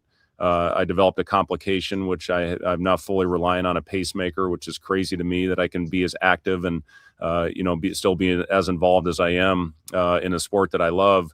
Even though my heart, basically every time it ticks, it's getting shocked. 50 years ago, I would have been plugged into a wall. And then 10 years after that, my last year at Iowa State, I had my aortic valve replaced. And now I have a mechanical valve, and I'm on my 3rd pacemaker. These events mean a lot. And, you raise awareness, you raise money for research to help out. And that's why this is such a special night. When you see these pictures of these kids battling brain cancer or cancer in general, just breaks your heart. So, hopefully to be able to, to raise a lot of money and to help with the research and, hopefully one day to find a cure. Well, Coach, I know that you've brought joy to so many people across this state and not just the great state of Nebraska, but, Iowa with your college career and coaching career there as well. So we thank you so much for joining us. And we thank you so much for being involved in things like Team Jack and the American Cancer Society and everything you've done on and off the court for the people of Nebraska. I know it's meant a ton to people of all ages. So thank you for that. And thank you for joining us here this morning. And we hope we can help you have a great event next Thursday with the Team Jack Foundation. Yeah. Thank you guys. I appreciate you having me on. Thanks, Coach. Fred Hoiberg, head coach of Nebraska men's basketball. Make sure you get to teamjackfoundation.org to get tickets to an evening with Fred Hoiberg. That will be held in Exarban at the Scott Conference Center, in Exarban Village. It starts at 6 p.m. with a social hour. 7 p.m. the programming starts. Tickets are still available at teamjackfoundation.org to benefit childhood brain cancer research, as Coach Hoiberg said there as well. Great stuff there from Coach. We appreciate him. Yeah, that was a lot of fun. That was good. Ton of fun talking to him. That's the first time I've actually had an extended conversation with him, so I appreciate him joining us. You had to get a Creighton question this morning. Of course you did. Listen, it's a big deal. I know him and Coach McDermott were friends. I know he coached You Doug. sure about that? I'm pretty sure. Okay. I know that he coached Doug at the Bulls as well. Listen, there's a lot of. I'm pro basketball in the state of Nebraska. That's what I'm for. I don't see you cheering on Martin Levinson at UNK. What's that about? Listen, if Coach Levinson wants to come out and be on the show, we'd love to have him. Don't tempt me. Listen, we'll talk to Coach Crutch. See, I'm trying to prevent this becoming the UNK hour. That's what I'm trying. Definitely not going to become that. but I did get the mayor of Rushville. But we will get. Listen, I'm pro. Listen, you want to get. Maybe not on the show. Maybe the 10 p.m. hour or 10 a.m. hour. We could get, we'll get some NAIA coaches on here. I'm pro basketball in Nebraska. Yeah, well, Hurrdat Sports Live Plus. I'll give you that. I love Nebraska. I love basketball. Yeah. Anything that furthers the cause of Nebraska in this state, I'm pro. I will say this, and I didn't want to just keep reiterating the same point, but it was pretty cool last year, just, being from my part of the state and seeing the people that were going through the wildfires at the exact same time as the NCAA tournament run. It was really cool to see, just to have people that I knew were going out and fighting wildfires or, gathering livestock or trying to just salvage what they could of, the homestead of land and all that other stuff.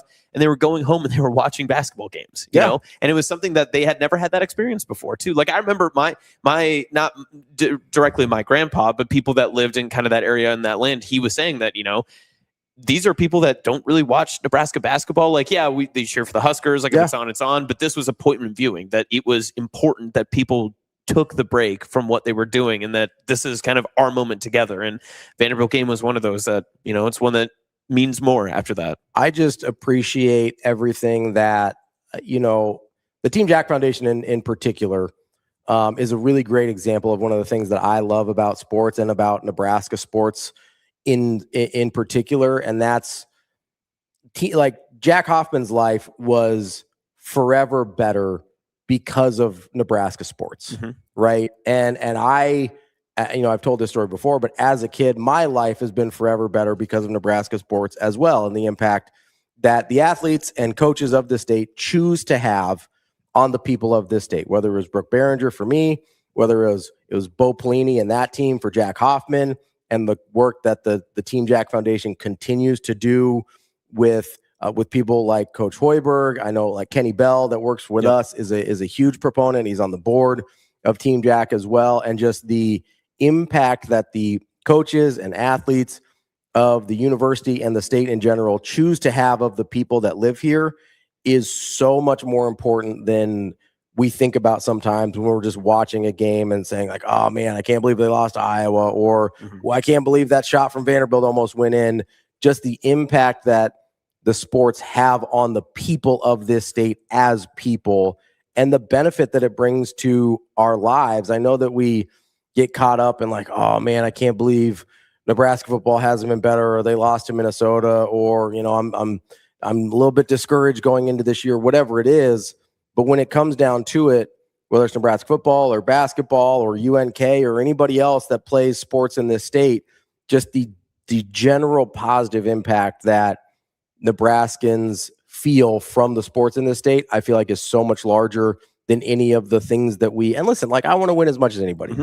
But at the end of the day, whether it's and Nebraska volleyball I'd be remiss to leave them out, right? Because they have a huge impact, whether it's on girls growing up and seeing, I couldn't believe I'd never seen like Merritt Beeson interact the way she had with Pinnacle Bank Championship last week, where it's just the just gravity of an athlete like that, men, women, children, everybody just drawn to her, and the amount of time that she chose to spend just getting pictures and signing autographs and everything was just unbelievable. And I think that's just and listen, Merritt Beeson is incredible to work with and be around and things like that. But she's also not unique in the sense of this is just the way some of our athletes and coaches interact with the people of the state. And it's such a cool thing to watch and witness and be a part of. So I'm thrilled that Coach Hoiberg could join us. I'm thrilled that he chooses to be a part of things like the Team Jack Foundation. And I can't encourage you enough to go and be a part of this event with Fred Hoiberg a week from Thursday at the Scott Conference Center. TeamJackFoundation.org for tickets and for all the information on the event. We love partnering with Team Jack Foundation. I love that the rest of the state and the coaches and players from the state are so excited about partnering with them as well, because it makes a huge difference in these kids' lives. Just the way that Nebraska athletics in general makes a huge impact on the rest of our lives. Yeah, I like the fact that you don't have to look too far. If you're from the state and you're in the state, you don't have to look elsewhere for your heroes. You don't have to look elsewhere for people to inspire you. It's all right here, and they're wearing, kind of the one uniform that a lot of us, choose to look towards. And I know obviously you can make a contentious thing where it's like, oh, the Omaha versus Nebraska and all that sort of stuff. But at the end of the day, like the end means a lot to everybody, and we're all for mostly the same thing. Exactly. Yeah. Right. So yeah, I think it all represents the same thing, especially when it's for a good cause like that too. So I just appreciate Hoiberg even being just like as open as he is about, the heart issues and all that sort of stuff too. I mean, like he's been very raw and real about it, and he's been chastised for it in different times. And I know that he gets ridiculed by other fan bases for it too, but just staying that open, staying that honest about it, and just being true and genuine to yourself. I mean, I think it shows. I think it's one of those things that we talk about it yesterday with how Rule was putting together their staff and all the people and the maturity and everything. Your maturity never finishes, right? Like you continue to always grow. You continue to mature no matter what age you are or how far you are in a career. And I think just becoming your true, genuine self is something that Coach Hoiberg has obviously done. And I think that even through the warts of that second 20-win season of the past three and the struggles and the strife that season kind of brought about with Nebraska basketball, or maybe how the first NCAA tournament appearance under Casey and all that stuff kind of finished out, they were still genuine to themselves. Each of those teams has felt like a unique rendition of each other. I'm very excited to see what this year's team looks like too, because it's going to be a team that's completely different than what it was a year ago. And you can say, well, they bring back 2 of their top scorers. They can bring back some of these key pieces and all this other stuff, but it will look different. But I don't fear that they will be the best versions of themselves, because they have just been a genuine and honest program with who they are and what they want to be. And I think that gets you farther in sports and life and in everything. And it's a great message to carry outside of, basketball, outside of sports. And it helps carry you further past that. If you lead with authenticity, you give yourself a chance. And so I will never discount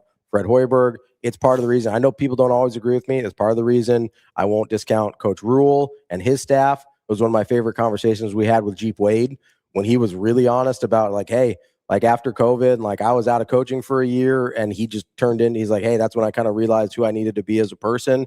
Like I won't count out people like that ever. And so really appreciate Coach Hoiberg. Really, really appreciate the Team Jack Foundation for helping us set this up as well. And hopefully you guys can help support them, teamjackfoundation.org, and be a part of this event with Coach Hoiberg on August 27th. We'll take a quick break here. We'll be right back. More Hurrdat Sports Live coming up after this.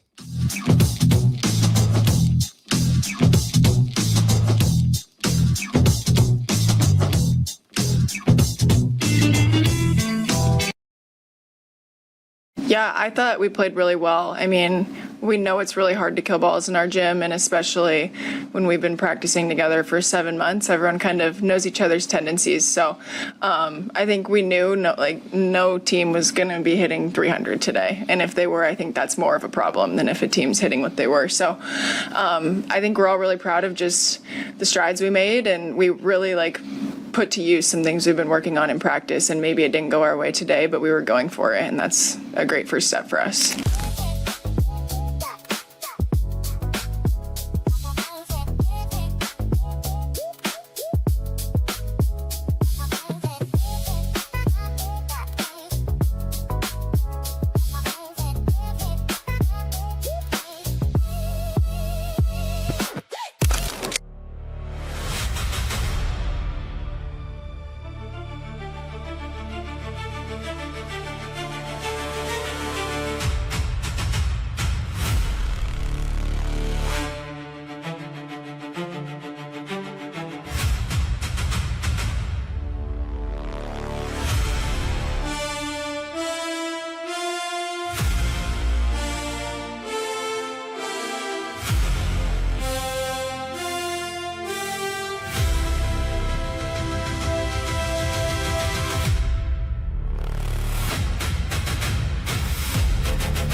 Your schedule is filling up. Get back to busy at Edwards Kia. Lease the 2027 Kia Seltos S starting at just $269 a month.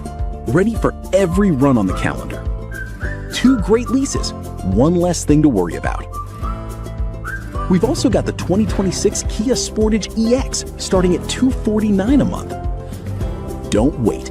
Get back to busy this August at Edwards Kia.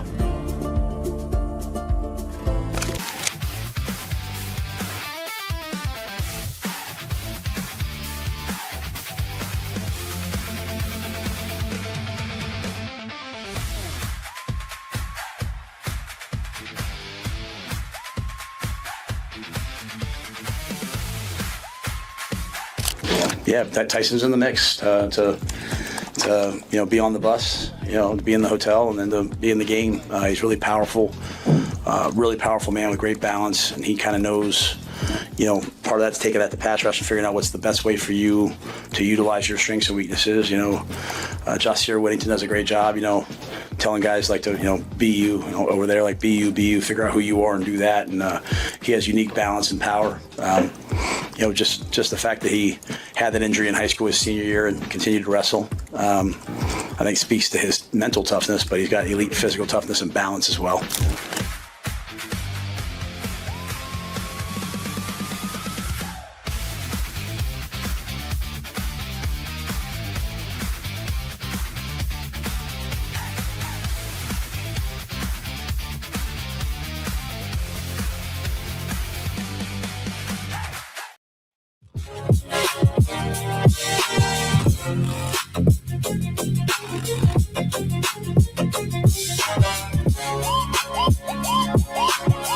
You're listening to Hurrdat Sports Live.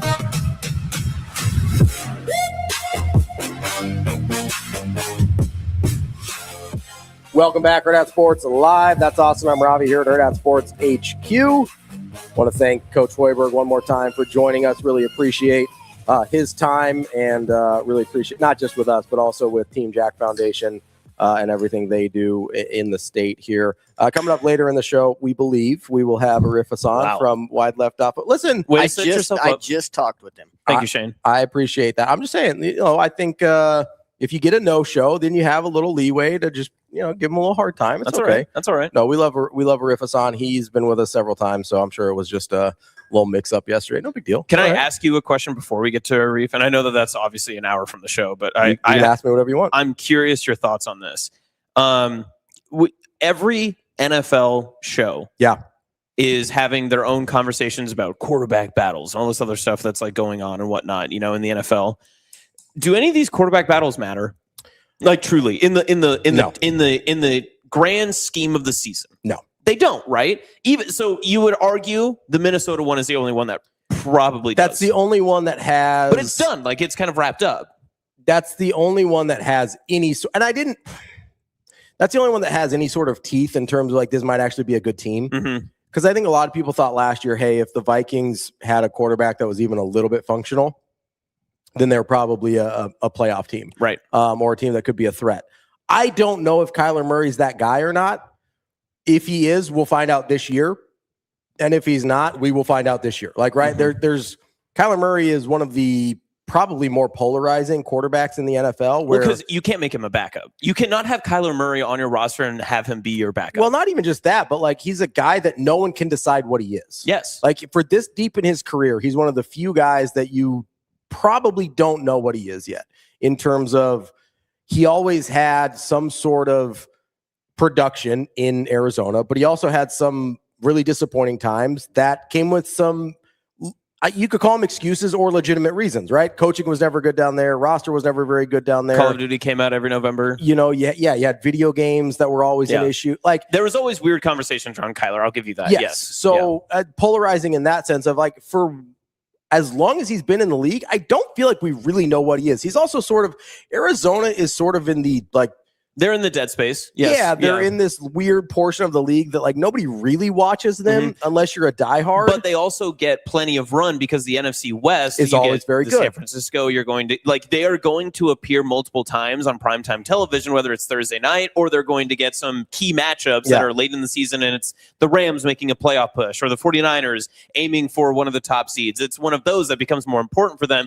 But yet they were never the marquee matchup of those matchups. 100%. And Hot Danger says JJ McCarthy definitely isn't that guy, though. I would agree, which is why I don't know. As soon as they signed Kyler Murray, I assumed he was the starter, right? Like I never thought they signed Kyler Murray, to your point, to be the backup quarterback. And so I sit here and I go, okay, I guess that was a quarterback battle because they announced it like, hey, he's the starter. But there was at no point I thought Kyler Murray wasn't going to start. So if you're asking the question, do any of the real quarterback battles actually matter? I still kind of lean towards no, because I didn't consider that a quarterback battle. That was you signed Kyler Murray to be your starter. So here's the reason I bring it up. And again, we can ask Arif about this later as well. But this is such a weird thought.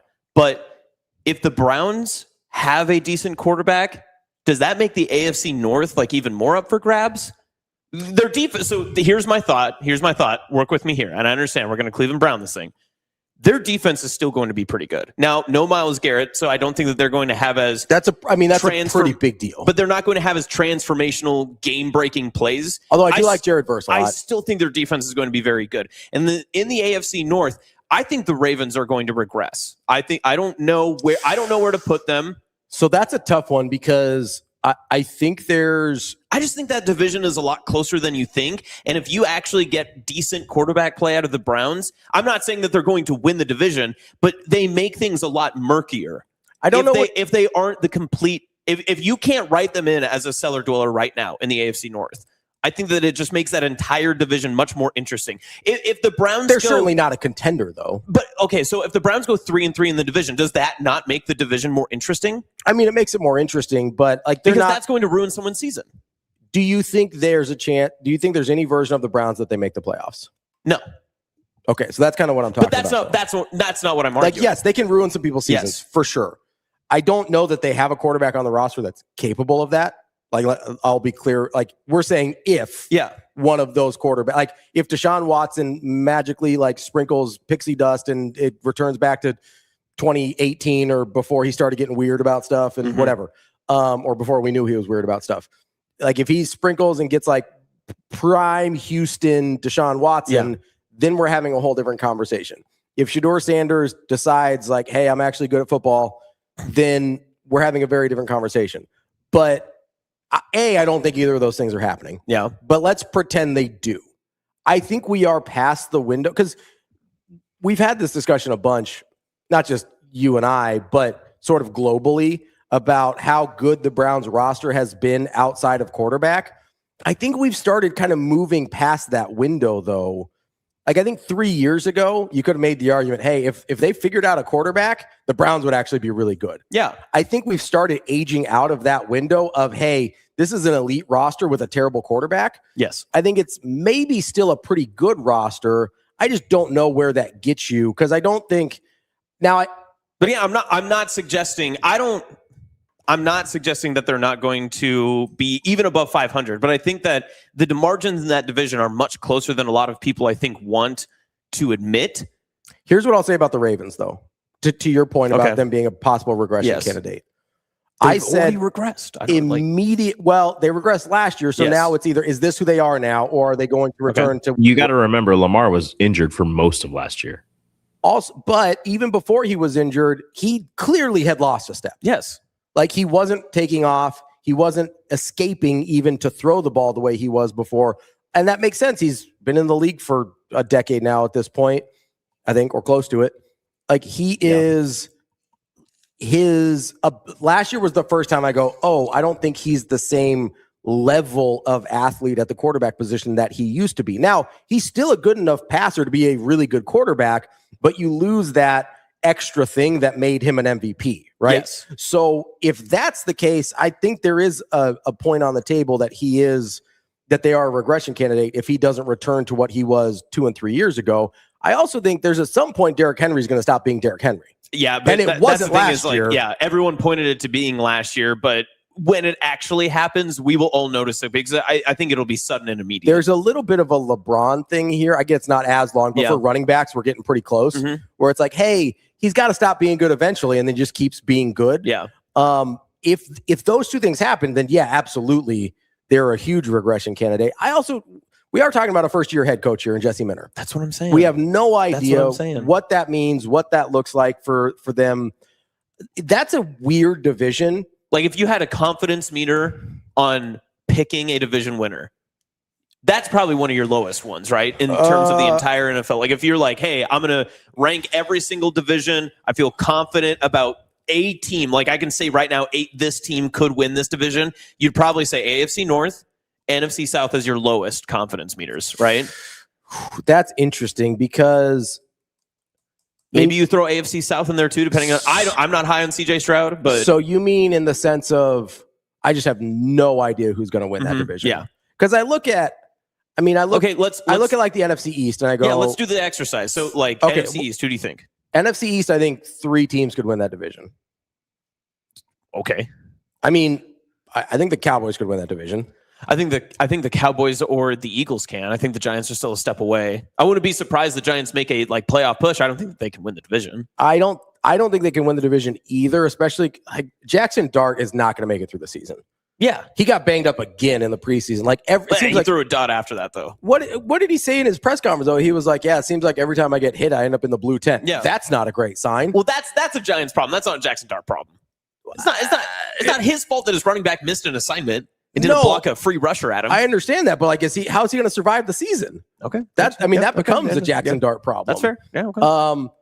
The question with Washington is, does Daniels become who he was as a rookie? Well, and you also can't skip wins. You can't go from 4 to 6 wins. You have to get to 5, which is going to be very difficult for him. So, really challenging. Yeah. Like you just can't have, maybe he'll miss but he's allowed to. He is. No one else is. That is a good point. He can get to 5. Yes. No one else is. So I think I think three teams could win that division. But I also think there are three good teams in that division. NFC North is kind of the same way. I think all four of those teams could win that division. The AFC North or the NFC North? The NFC North, yes, I agree. I think all four of those teams could win that division. So again, I think that's another one, but it's different than the AFC North, where I think they're all bad. Yes. I think they're all good in the NFC North, right? Like if Kyler Murray is the flashes of Kyler Murray we saw in Arizona, and KOC is like, hey, I'm really good at this. I made Sam Darnold look like a real quarterback. And I'm just kidding. He won a Super Bowl. I get it. I think that to your point, I think that there's a potential that you could say the ceiling for every single team in the NFC North is like 12 wins. Is winning the division. Yes. 100%. NFC South is sort of the opposite when it's like, how dare you? I think they all could win. I don't think the Falcons can win that division. I don't think there's a team in that division that can get more than 10 wins. Agree, but I think most of the teams in the division could win the division. Yeah. But it's I don't trust the Falcons quarterback situation. But again, that roster, like if they could somehow get any other quarterback, I think that they would be a contender. The better question might be: Is there a division where there's only one team that could win it? And I don't think there is. AFC East, Bills, Patriots could both win, right? Yeah, it depends on how much value you put into the Patriots. Like a predetermined regression because the schedule got more difficult because, just on the surface, look at the rosters. Yes. Both okay. That's fair. Yeah, that's fair. Okay. Both teams could win that division. That's two. Yeah. I'll give you that. I'd kind of more like 1.5, but yeah, I'd give you that. AFC North, I think three teams could win that division. Yes, I would agree. I don't just in terms of the division. Yes. I don't think the Browns can, and I don't think anybody in that division gets to 11 wins. I'd agree. AFC South, I think two teams for sure. I'd go 2.5 and throw the Colts in there. You could maybe talk into the Colts, but so in the AFC West, three of those teams could win the division. Everybody but the Raiders, right? Yep. The Mandalorian, which is not a thing anybody should ever call him. NFC East, we already talked about. It's at least two, maybe at least two. Call it 2.5. Yep. With the Jaden Daniels of it all. NFC North is 4. Wait, are you putting the Commanders as the team? You don't like the Giants? I liked the Giants as a possible worst or first before. I'll be honest, the Jackson Dart thing's freaking me out. I don't think he can get through a season. Interesting. I don't think Jackson Dart can get through a season. Right. You guys aren't even mentioning how Cam Scadaboo, like going to juke, just doesn't the same. Like if you watched him warm up in the preseason, his knee is completely cooked. I thought it was an ankle. Did he break an ankle or did he blow his knee up? I thought he blew his knee up. Is it a knee? It's his knee. Yeah. Okay. Well, he messed up his ankle, but I think his knee was also messed up.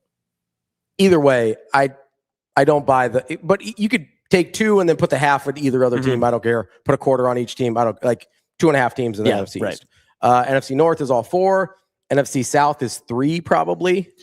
Everybody but the Falcons. I mean, you probably could put 4 technically because the margins are going to be smaller. I would say my least likely to win is the Falcons, but yes, I would probably say 3. Falcons cannot keep a quarter. They have the 2 most injury-prone quarterbacks in the league. Right. In Tua and Penix. No one's getting through that season alive. They're having a mid-off currently. They're trying their best. Like Rico's going to be starting quarterback for the Falcons by the end of the season. That would be elite. Listen, he might look like Kyler Murray, though, running around back there. He wouldn't be running around very much. He'd be doing the old handoff Bijan. Oh, handoff Bijan. Yeah, 100%. Kyle Pitts still would not have any fantasy touchdowns. No, he had like 5 last year. What are you talking about? I'm not take the handoff and just throw it. I'm going to go like 20 yards. Draft tomorrow. NFC West is 3, right? Yeah, I mean, yeah. Everybody but the Cardinals? Yes, yeah. So the real... wow, really? We don't have any slam dunks. No, there are none. The closest is probably the Bills.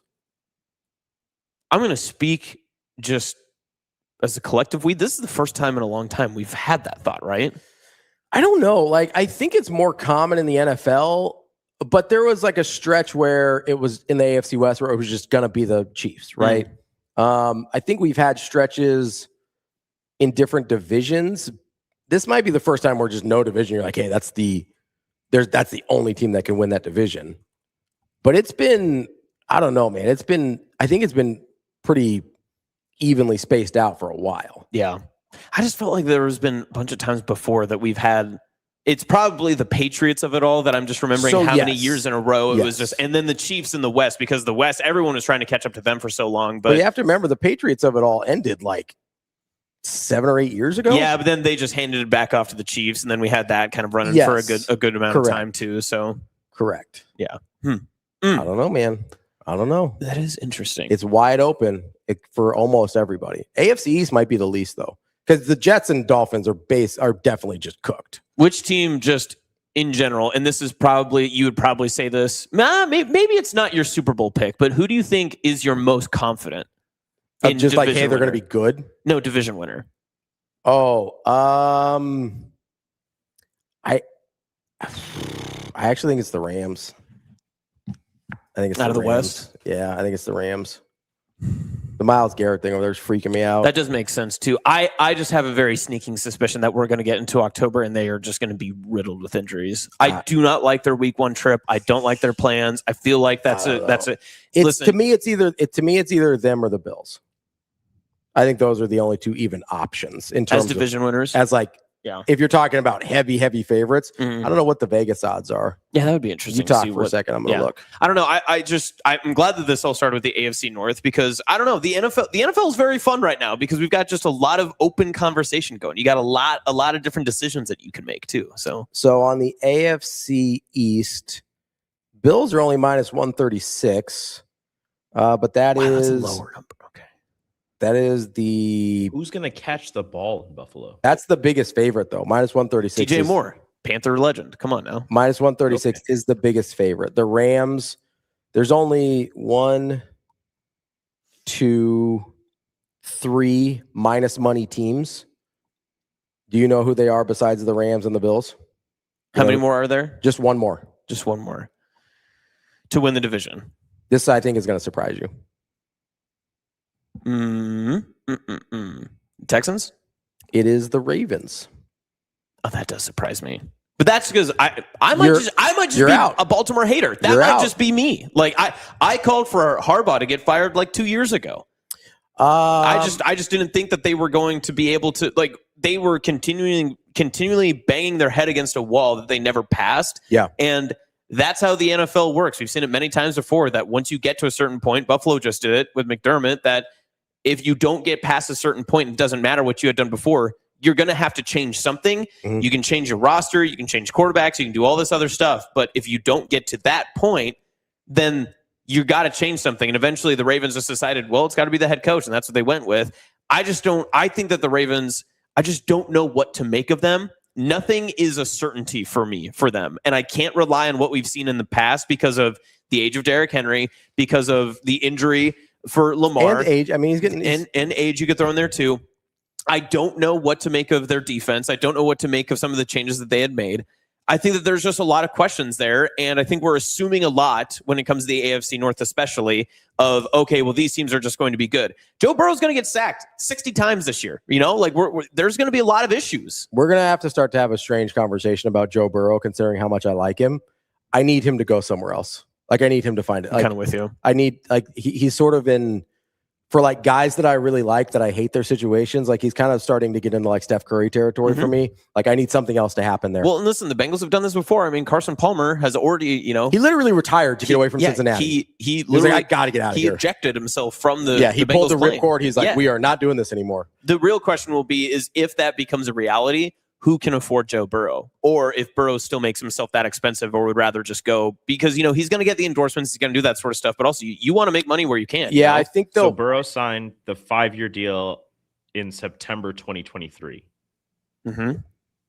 But he's probably getting pretty close to those guarantees being off the books, I would guess. So it's what? Because usually they front load a lot of those contracts. So they probably heavily, front load it, and then he's got an opportunity to either, which is unlike Mahomes. Mahomes is super backloaded. Because he keeps restructuring. Yes, yeah. Which I'm sure they could. $219 million guaranteed at the time. $1 million a year. Yeah. Let me go. Can you look up how much of Joe Burrow's guarantees have been paid out already? Yeah. Okay. Yeah. That'll be. Who do you think, this might be a fun exercise? Okay. Who do you think has the best odds for the third team to win the division? So not the two favorites. So like if I think the NFC West is Rams, Seahawks, then 49ers. So who would be third? Who in that third spot do you think is, because this is kind of the one we're talking about. There's most divisions have a couple teams that are relatively close. Okay. But there's so who has the third best odds in their division to win the division? But has the best of the third place odds. Okay. It's just, You get what I'm saying? It's like subcategories. Does that make sense? Okay. So like I'll give you the 49ers.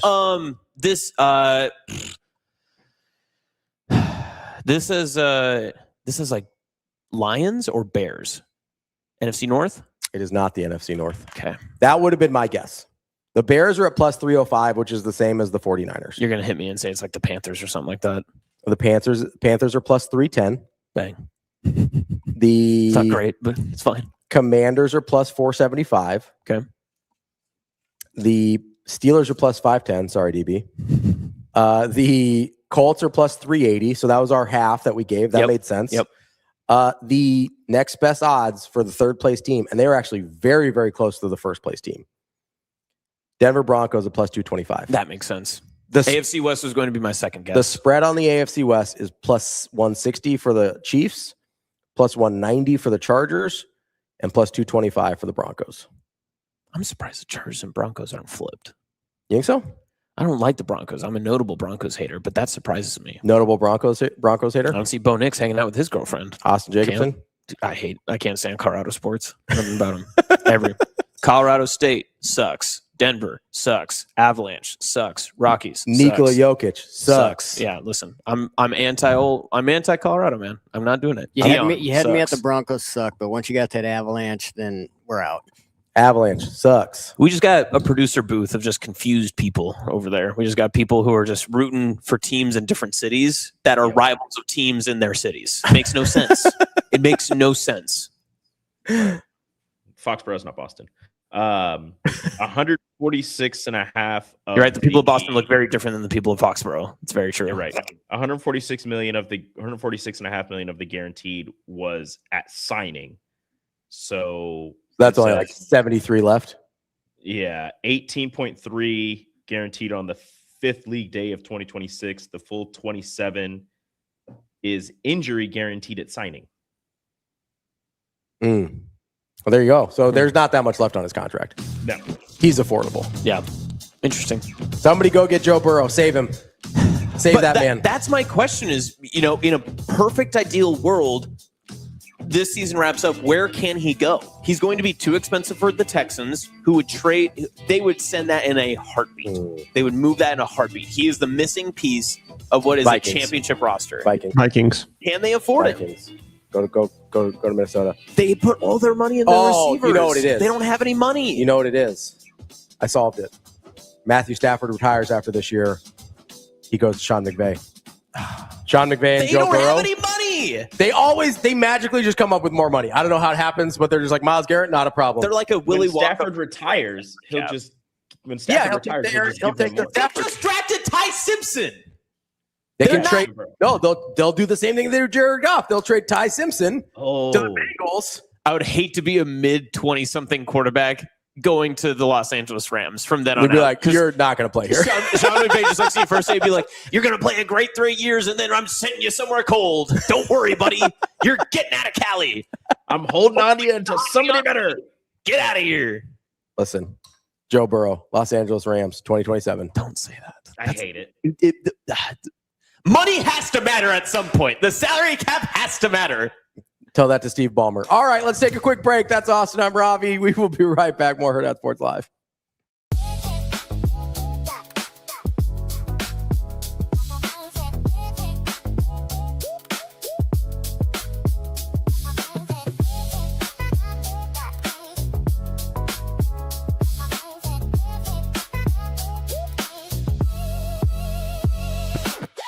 Your schedule is filling up.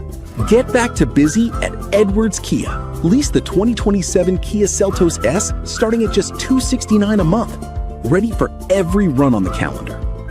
2 great leases, 1 less thing to worry about. We've also got the 2026 Kia Sportage EX starting at $249 a month. Don't wait. Get back to busy this August at Edwards Kia.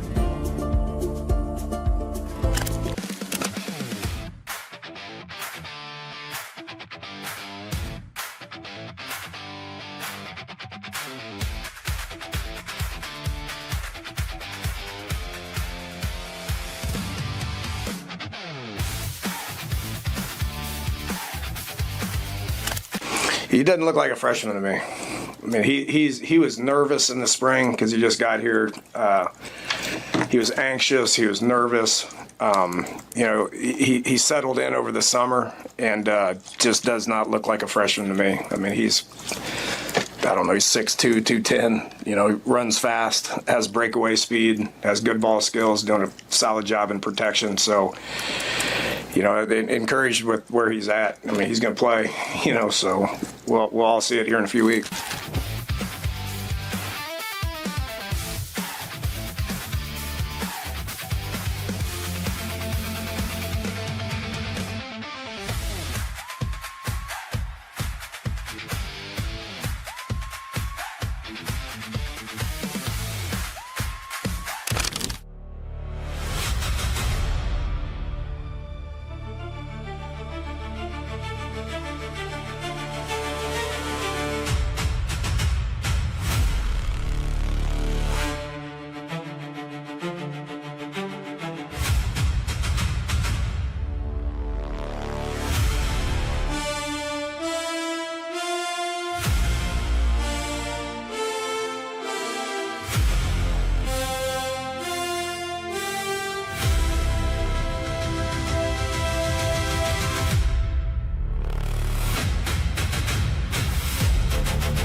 You're listening to Hurrdat Sports Live.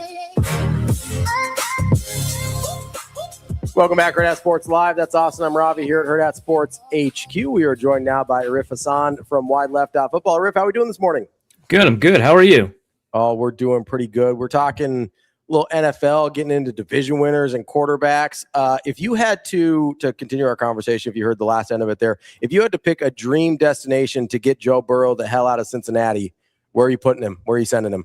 I got to pick Minnesota, right? Come on. I said Minnesota or the Rams with the match. I think both of those make sense. I mean, I'm a little biased, obviously, where I am, but I'm taking Minnesota in part because obviously you get to reunite with Justin Jefferson. We know how much he loves his old college receivers. Mm-hmm. But I think that also with the way that the Rams are aging, right? If you're Joe Burrow, you want to go somewhere where the protection is going to help you a little bit more. They got Christian Darrisaw there. They've got, Donovan Jackson. They've got a little bit more up front. And I feel like if you're Joe Burrow, you especially care about pass protection, just like what you've been traumatized by, right?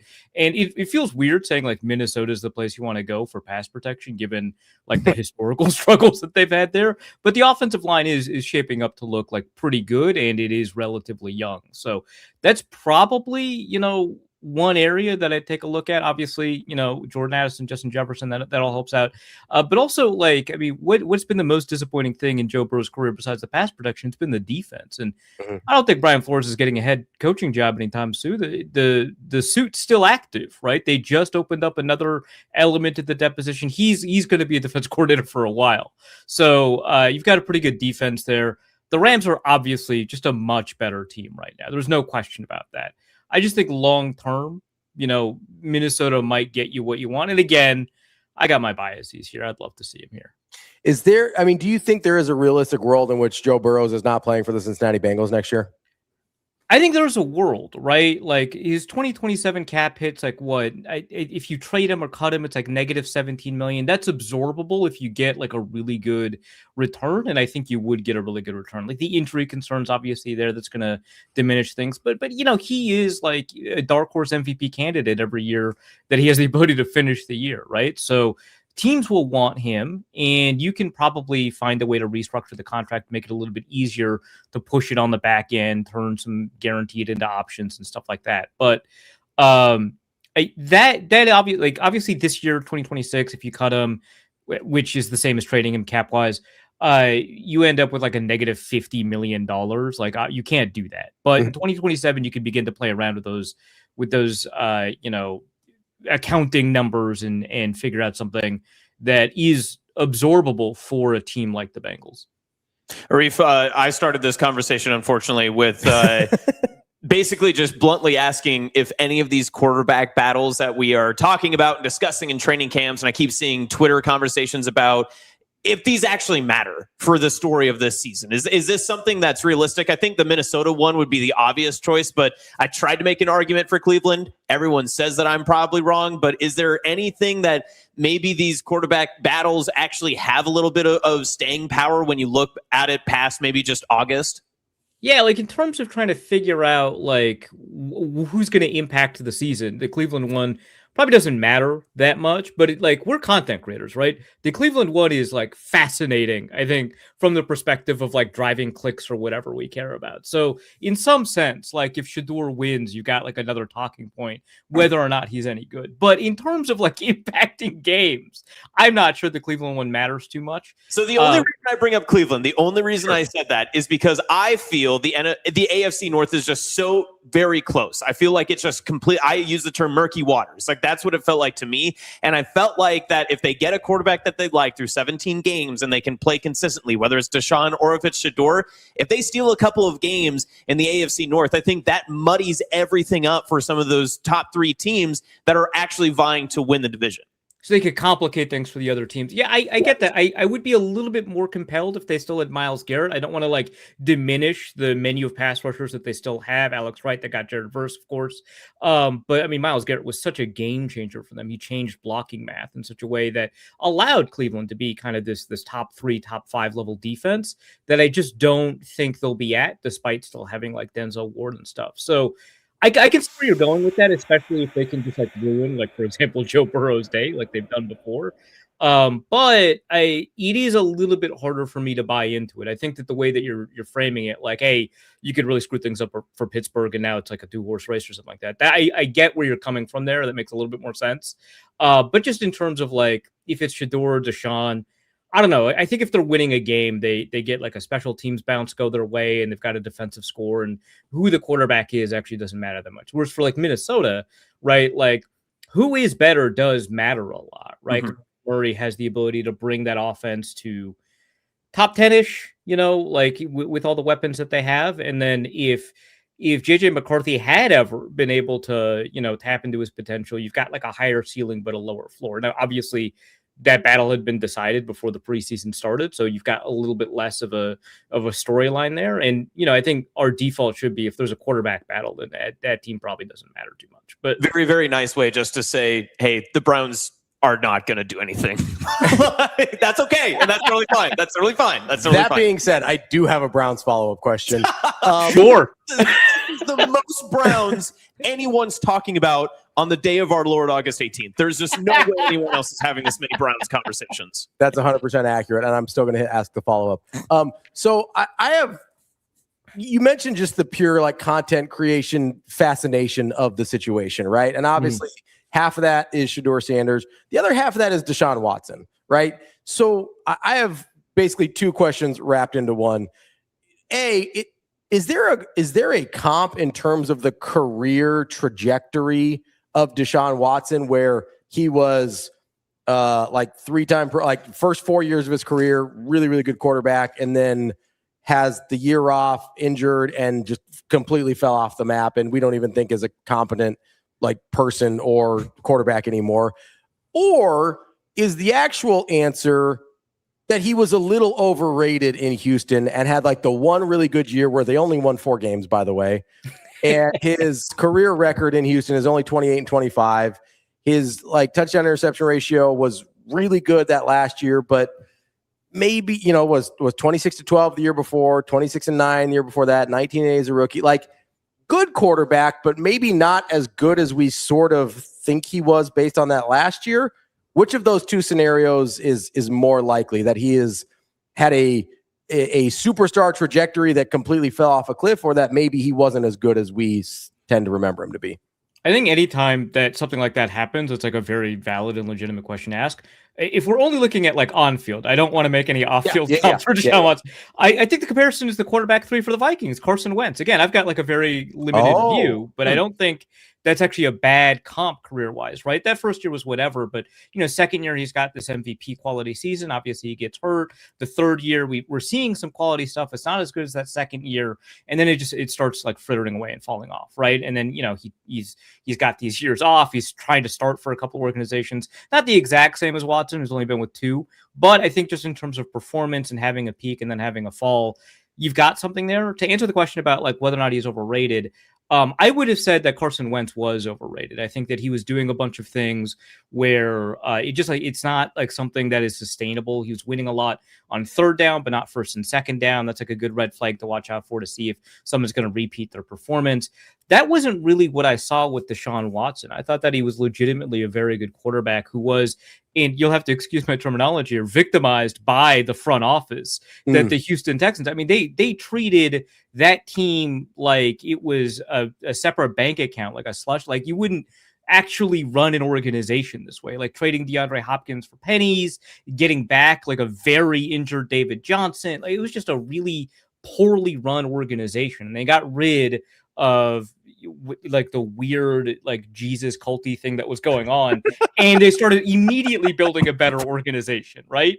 And it was only after Watson left that they started acquiring talent at like a reasonable place, making sure that they kept talent. They made some aggressive trades that like worked out for them. Like that is kind of like a better way to do things, and he just wasn't there to benefit from any of it. And so I think he had like just a tremendously poor supporting cast, and he was able to still put together some really outstanding numbers. I do think that he was actually that good in Houston, but like I think all of that time off the field had kind of altered, and the time away from the game had kind of altered what he was capable of doing. And it's really hard to get back into game shape once you're just out of it. People do forget that the Houston Texans were run for several years by a mega church pastor. That's the real thing that happened. Yeah.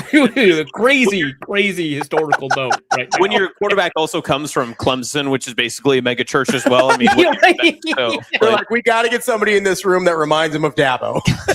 That guy actually came up through Clemson. The guy that we're talking about that ran Houston initially came up through Dabo. He was doing like a bunch of megachurch stuff. Dabo invited him in. That's how he got into sports. So it really was just following him around for a while, which like now that we know more about Deshaun Watson, couldn't have happened to a better guy. But until then, you're like, oh my God, wow, I can't believe his luck. All right. You know what? We're off the rails. Let's go back to the Cleveland draft. Sure. Yeah. More safe discussion. So maybe not actually Cleveland Browns talk, but because of what I kind of framed for you right there, I'm curious your thoughts. Give me, let's phrase these as troublemakers, right? Who is your troublemaker team that you can view, maybe one on the AFC, one on the NFC side? Is there a team that's like the scenario I gave you, maybe steals a couple of games in its division, is not maybe in a playoff race, but is one of those, and we're in week 15, they have like a 0.5 chance of making it because of some of the disruption that they caused? I could maybe the Commanders, right? I think after the injury to Laramie Tunsil, it's tough to see them as like true competitors for that division. I think that there's just a lot of worries, plus like all of this weird stuff with Jaden Daniels and PR and LSU that just can't be good, right? And they've like shed some talent at receiver and stuff like that, but I do think that baseline, you've just got a bunch of talent at quarterback that's going to help you. But B, you still have Scary Terry, you still got Luke McCaffrey, they just added Stephon Diggs. You've got like some pass rush potential there. Adding Sonny Styles might immediately boost your defense. So there's stuff there. I don't think it's a complete team in the same way that it maybe was 2 years ago. But there's just like players that I like Amik Robertson at corner. That's just like, I love that dude, right? So I think that there's a possibility that players like him, like Nick Cross, they can just make some noise and just ruin somebody's chances and really complicate things and be kind of just like the fly in the ointment for some other teams. So I think that on the NFC side is something that would be kind of appealing to me for that pick. On the AFC side, it's a little bit tougher. Because you can't really do it with the Jets and the Dolphins, right? Like that's just not happening. We can't talk about that many bad teams in one show. Right? Yeah. Too far. Yeah, I wanted to say Chargers, but like your question earlier about like division odds made me look at they're like second in division odds. So I really shouldn't think of them as like an outside shot, but it's just like all those injuries make you always forget. Are you surprised that they're second and not Denver? A little bit, yeah. Like obviously Denver has like the AFC Championship game appearance, but like part of it's also just like you kind of trust a lot of things for Denver to work. That defense, for example, is just something that you think is going to work. Sean Payton, as much as I personally don't like him, is a very good coach, right? So I would have expected it to be a little bit higher, but I also like personally don't trust Bo Nix. It seems like they did all right without him, but like it doesn't matter, right? Like if a quarterback has had success for a couple of years, at some point you just have to be like, well, whatever it is behind it, whether it's like preternatural talent, supporting cast, or the play caller, that's all still there, right? So you would expect it to kind of continue. And I'm a little bit interested in the fact that the Vegas odds don't paint it that way, which I don't know, maybe validates my view on Bo Nix, but also people really do like Justin Herbert a lot. I'm one of them. I know that don't really have a lot to hang our hat on for that one, but I don't know. I think he's a very good quarterback. Speaking of the AFC West, is there a part of you or any part of you that just thinks like, hey, this might actually be it for the Chiefs? So, like Andy Reid's getting older. You have some of your key players like Travis Kelce starting to age out of things. Don't know what that looks like for the defense. Like, is there any part of you? I think everybody sees the version of, hey, them getting back to normal. But is there a part of you that says like, yeah, I just don't know if the bounce back is happening? Yeah, no, for sure. I think that, losing a bunch of corners on defense, and because the last couple of years, a lot of their success has been driven by like a really outstanding secondary plus Chris Jones up front, right? And Chris Jones is getting older. They lost some of these corners and safeties. There's something there where like if they don't start performing, and historically they've not performed very well at the very beginning of seasons, like kind of like the old Brady Patriots, and so you're always like, is this the year? And then they just turn it on. But still, even acknowledging that, like I think that if you don't see a lot of offensive production, like I don't know, there was a Travis Kelce highlight going around on Twitter the other day. I don't know if you saw it. He gets like extremely open, but really the only thing you can take away from the highlight is, man, he looks so slow, dude. That looks like me out there. I can't believe I got open, right? And there's some late stage Gronk vibes for sure. Yeah, no, for sure, right? And the rest of the pass catchers, you don't have like a lot of trust in. You want to see, A, is Rashee Rice going to be available, but B, like if he is, I want to see a little bit more. I want to see more from Xavier. Like I don't know, like people are like, who are fantasy people talking about just the other day that everyone was like really excited about? A guy that was like just like a late pick, Cyrus Allen. That was it. Like, is that? Yeah. Is that the state of the? I don't want to knock Cyrus Allen, right? He could be an outstanding, but that's where we're kind of at, right? Where it's just like, well, I'm really feeling it for like Worthy or whatever, right? I guess we're at Cyrus Allen.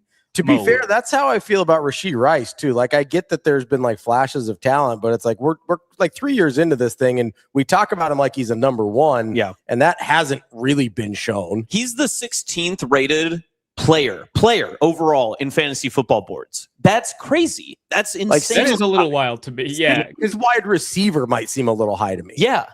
Like you said, he's had moments, and when he's been on the field, especially early in his career, it's been really exciting and explosive and dynamic. But it hasn't persisted with enough consistency for me to be like excited that like, this is the year the Chiefs offense brings it together because they've got a receiver that they can rely on. A very weird thing to say when you're talking about Rashee Rice, but like I get like what people mean by that, right? But like I don't know. I feel like I need to see more consistency from the moments when he's actually on the field for me to be excited about a full season of him. And then obviously we didn't get anything out of Xavier Worthy. And so like that's why I think a lot of people are talking about Cyrus Allen. And I say a lot of people, it's like, people who are really interested in like building out like a deep waiver wire bench or whatever, right? In fantasy. I'm not talking like people aren't saying he's gonna take the number one job, but it just feels like that's where we're at, and it just feels kind of. And he was like 2 for 5 in the game, by the way, like in terms of like targets and receptions. So we're not even, we don't have like a huge preseason game to work off of. We're building off of camp hype. So if we don't see a bunch of offensive production, or we don't see some wins come earlier, if we see like the defense fall off because like now it's Alohi Gilman at safety, who, I mean, I like, but the way that they were organizing that back end with like Cook and Reed and stuff like that, that was really outstanding. And I just feel like, losing like Jalen Watson and replacing like Shamari Connor, I don't know. This secondary is very worrisome to me. So if we don't see it happen, then yeah, I think by game 3 we can begin having that conversation. I did like that they drafted Peter Woods. I did like that they added, Armason Thomas. So they got some stuff up front that could be interesting, right? But man, it's tough for me to say that there's a lot of certainty here, but I also don't want to bet against them, Arif, just continuing on maybe some of that conversation about the players and just general teams that are kind of picking up maybe some steam at this point of the preseason and training camp. I'm curious your thoughts on the trends that we saw maybe from past years, or especially, that conversation always comes up is how did this team get so far? How did this team win the Super Bowl under what scheme or what new, motive or whatever they find that everyone tries to copycat? Is there something that you notice in what the Seahawks did or what the Patriots did or another team that was successful last year that teams are starting to implement and starting to copycat across the league? Yeah, it seems like, and these are always kind of like slower emerging trends. So like it's always difficult to identify necessarily in the moment. But the Seahawks and the Rams both employed like a very heavy tight end, usage offense. We saw, the Patriots play around with that a little bit, although I suspect some of that's just because they didn't have a ton of receiver talent. And we're seeing a couple of teams, think about investing in that more. Now, the Vikings, for example, they've been a 2 tight end team. They just drafted a fullback. So we might see, a little bit more there. But I think that overall, you take a look at the landscape of the league, and I think that people, first of all, are always trying to add another tight end, and there's just not enough talented tight ends for you to effectively run a 2 tight end or a 3 tight end offense, but teams are still kind of investing in it. The Eagles did it a couple of years prior, and it didn't really turn out the same way. But I think that you take a look at what the Rams and the Seahawks did, who are both, Super Bowl favorites, right? You take a look at how the Patriots were able to be effective despite not having, an outstanding receiving core. And I think teams are trying to figure out ways to get kind of these bigger bodies who may not be as fast as Xavier Worthy, but have a lot more versatility that allow you to check in and out of the run game, at the line of scrimmage and not have to worry about whether or not you've got the blockers up front to run like outside zone or something. And I think that kind of flexibility and versatility is something that teams really are beginning to value again a lot, instead of being in like 3 wide, 4 wide, or even being an empty and seeing if you can get as many passing yards as possible. I think for a lot of teams, the efficiency comes from the shot plays that come when you force people into the box, either by formation or by tendency, and getting those deep balls off. Because you take a look at those successful offenses, Drake May, Matthew Stafford, Sam Darnold, like what do they have in common? They're all deep passing teams. Like their average depth of target, I think I just listed the number 3 top average depth of target teams, right? And they did it through shot plays. They weren't passing the ball every down, but when they were passing the ball, they were hunting for that deep shot. And I think that's probably what teams are going to be looking for a little bit more. And I know the Colts want to do that with Daniel Jones. I know that the Patriots are super interested in finding a way to be more efficient at that. I think that might be where it's coming from, where you've got not as many passing plays. The passing menu has dipped down since 2021, but those passing plays are going to get you a lot more per attempt. Riff, speaking of kind of league-wide trends and the move away from passing it so frequently on most downs, is there do you think the running backs getting paid this offseason is indicative of that, or kind of more just a one-off of, hey, there was a few guys that were really talented this offseason? Because I've been an advocate for a while of, hey, you should pay elite running backs over number 2 and 3 receivers because they're about the same amount of money. You think that's a league-wide trend of guys kind of shifting towards what you're saying there, or just sort of a one-off with the class of running backs that we had get signed or get extensions? I think it's a little bit of a one-off more than anything else. I think the fact of the matter is it's still easier to acquire a running back in the draft than it is to acquire a receiver. There's so many receivers that get drafted, and you take a look 4 or 5 years later, a lot of those receivers don't really pan out. A lot of the running backs do, but then they have a shorter lifespan in the NFL, and so they kind of slip out. And so I'm really excited to see kind of if Jahmyr Gibbs or Bijan Robinson can make good on those second huge contracts, the second contracts that they earned, and see if they can really make a lot out of it. But remember, Bijan Robinson got drafted to a team that was running the ball really well already. And they had Tyler Algier, one of the most underrated backs that year in the league, with Cordell Patterson of all people. And they still drafted a running back, and instead of paying Algier, who ended up going to another team, I think it was the Cardinals. That I think is, aside from, these super elite like your Saquon Barkley's, that I think is the trend, where you continue to stock up on maybe the first round, but like the second and third round at running back, instead of paying a guy that was just very productive for you, unless you've got like a Jahmyr Gibbs if he's the top of the market. I think that they just happen to hit the market at the same time. I think I wouldn't say that, for example, the 49ers like regret trading for Christian McCaffrey, but I think the return on that investment, given his injury history, is a little bit more questionable than just a question of what his talent is, because he's very talented. He's outstandingly talented, but his availability had been such a concern. And that's just the persistent question with running backs. Like, yeah, Jahmyr Gibbs has been healthy for most of his career. Bijan Robinson's been healthy for most of his career. But when you get into that second, third contract, like, not everyone can be Derrick Henry. And so like that I think is going to be what continues to hold these running back contracts back, is that even fully healthy running backs, when they get to their second or third contract, have a lot of difficulty bearing out the value there. And I don't know that one or two running backs is going to change that trend. Speaking of Christian McCaffrey and the 49ers having injuries, no. I've got sort of like an existential dread about this upcoming season. Is it just because they practice next to Chernobyl, or like are there actual problems there that you see? I think that there is a systemic problem, and I think the meme of the substation is helping kind of cover it up. There's like a conspiracy on top of this conspiracy, if you will. Yeah. I think that they don't do a very good job of conditioning their athletes. I think that's what it is. And it's interesting because like a number of years ago, in the Harbaugh era, they had a really strong partnership with Stanford, and they were actually one of the less injured teams in the NFL, despite running the ball so often, despite being the physical football team and whatever. But I think it's a combination of poor athletic training and a poor athletic staff, and then also just playing in Levi Stadium, which is, if you've been, just an awful, outstandingly poor stadium.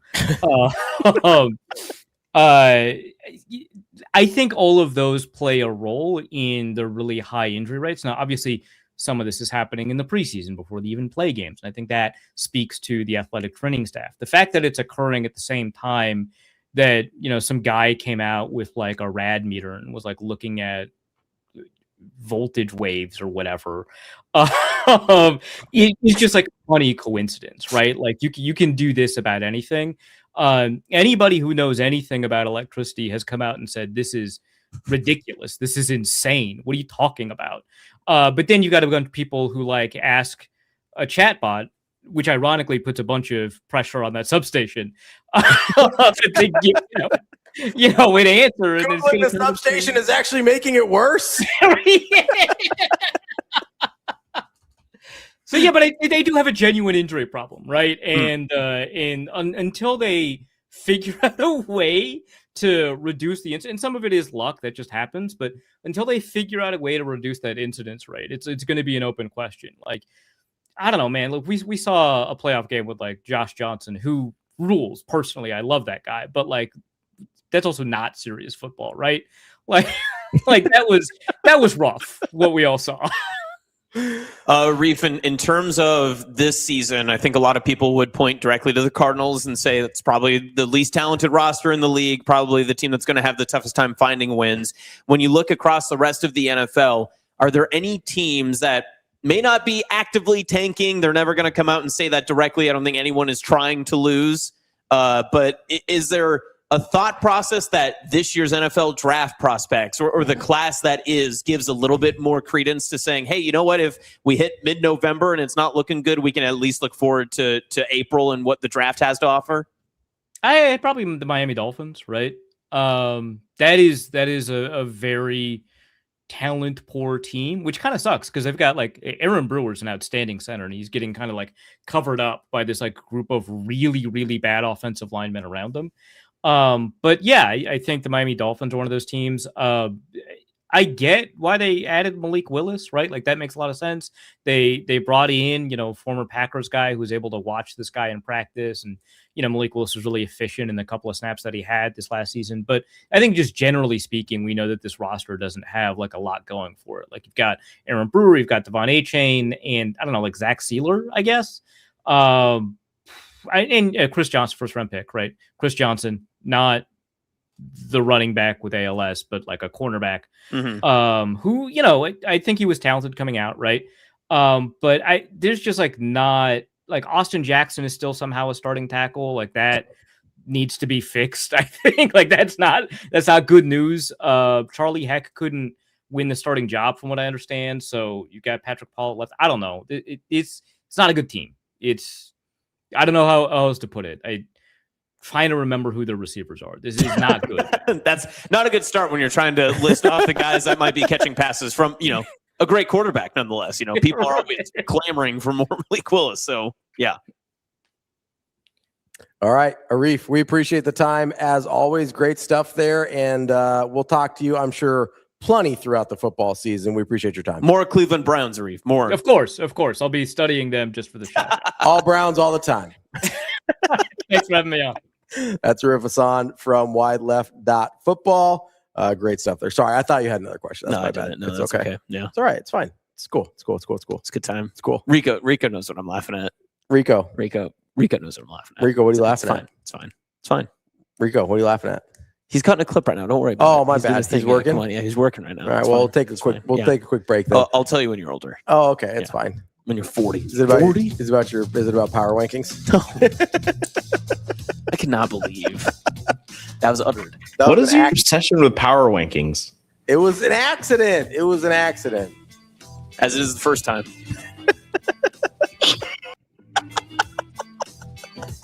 Send it to break. We'll be back. That's Austin. I'm Ravi. We'll be right back. More Hurrdat Sports Live right after this.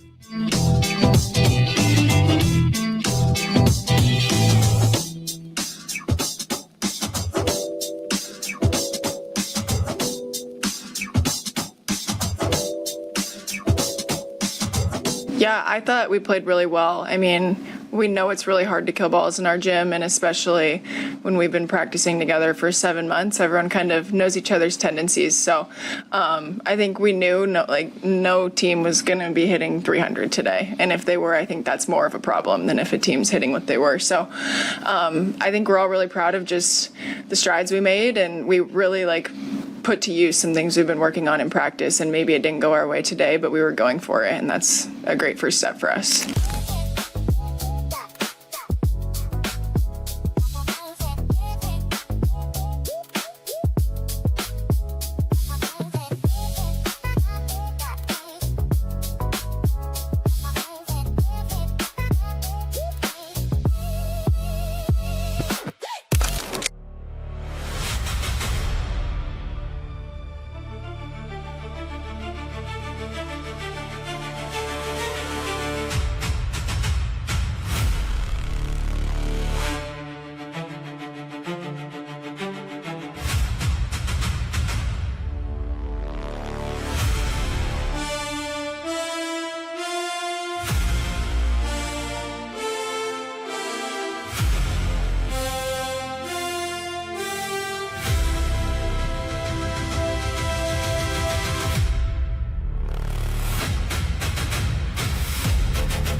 Your schedule is filling up. Get back to busy at Edwards Kia. Lease the 2027 Kia Seltos S starting at just $269 a month. Ready for every run on the calendar. 2 great leases, 1 less thing to worry about. We've also got the 2026 Kia Sportage EX starting at $249 a month. Don't wait. Get back to busy this August at Edwards Kia.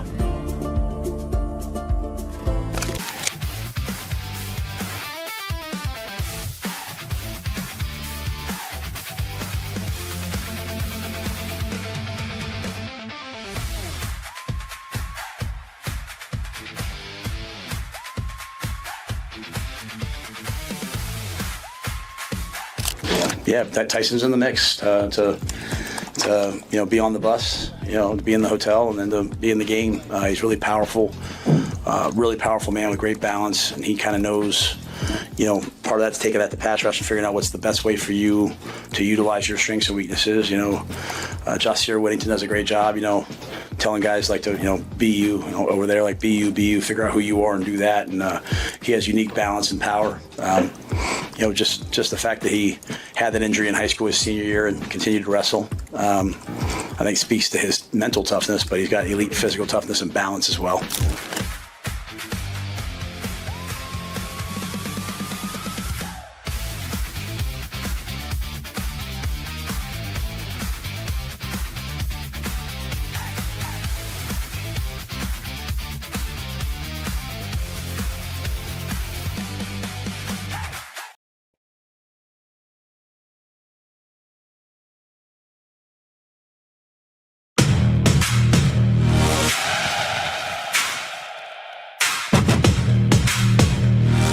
You're listening to Hurrdat Sports Live. Welcome back, Hurrdat Sports Live, presented by Next Gen Male Medical. That's Austin. I'm Ravi here at Hurrdat Sports HQ. Make sure you give our friends a call, 402-614-9700. No matter what you need, no matter how you're feeling, they can get you feeling your best, whether you're trying to lose weight, whether you need a little energy boost, whatever it is. It's not just a place where they're going to prescribe you some testosterone and say, get out of here. They're going to have a conversation with you, get you feeling your best, feeling out what's wrong and what they can do to make it right. They will help you out and listen to your actual problems and not just write your prescription, get you out the door, or be some rando on the internet that's just like, here you go, here's some drugs. They will help you and understand what you're trying to do and how you're feeling and keep an eye on you, the blood test to follow up with you. And it's not just for men, it's for women as well. They've got you covered. 402-614-9700. It's Next Gen Male Medical. So I don't know if you saw this, Austin. I think it was last week, maybe a couple weeks ago. I don't know. Time is a flat circle. It doesn't matter. ESPN put out a list of the greatest villains in college football history. Oh, yes. I did see this. Yeah. I didn't agree with much of the list. I didn't either, but it got me thinking a little bit. Got the wheels turning. Oh, okay. And I was thinking about who are the greatest villains to Nebraska football. And there's some obvious ones, right? Okay. Like Texas. Yes. Huge villain. Is there a difference between villain and boogeyman? Sure, but Okay. I think there can be interchangeable for this conversation. I don't think we have to get too much into the semantics. Villains. Chris Brown from Colorado. Switzer. Barry Switzer was probably that. Lots of options here, right? Yeah. But I'm going to be honest with you. With Nebraska football, I think a lot of times the call is coming from inside the house. Oh, it's like a Hulk situation. I think your own worst enemy? I think there are a lot of people within the confines of Nebraska football, whether it be fans, players, former coaches, former players, media, whoever, right, that are more interested in themselves and pass it off as interest and care for the program.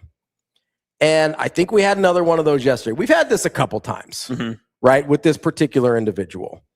I don't know if you saw a clip of Jason Peter on 93.7 The Ticket. Yes. Give credit where credit is due. This was their show, his show with Grant Wistrom. And he had this take about the black jerseys. About, oh my God, you can't have the black. It used to be back in my day. It's always one of those, right? It's about back in my day, you had to earn a black shirt. You had to earn the black jersey. You had to get out there and actually get that black jersey. And this is disgraceful. And, we care about winning championships here. If you want to go get uniforms, let's go. It was almost as tone deaf as the Purdue AD being like, if you don't want to win championships, go to Indiana.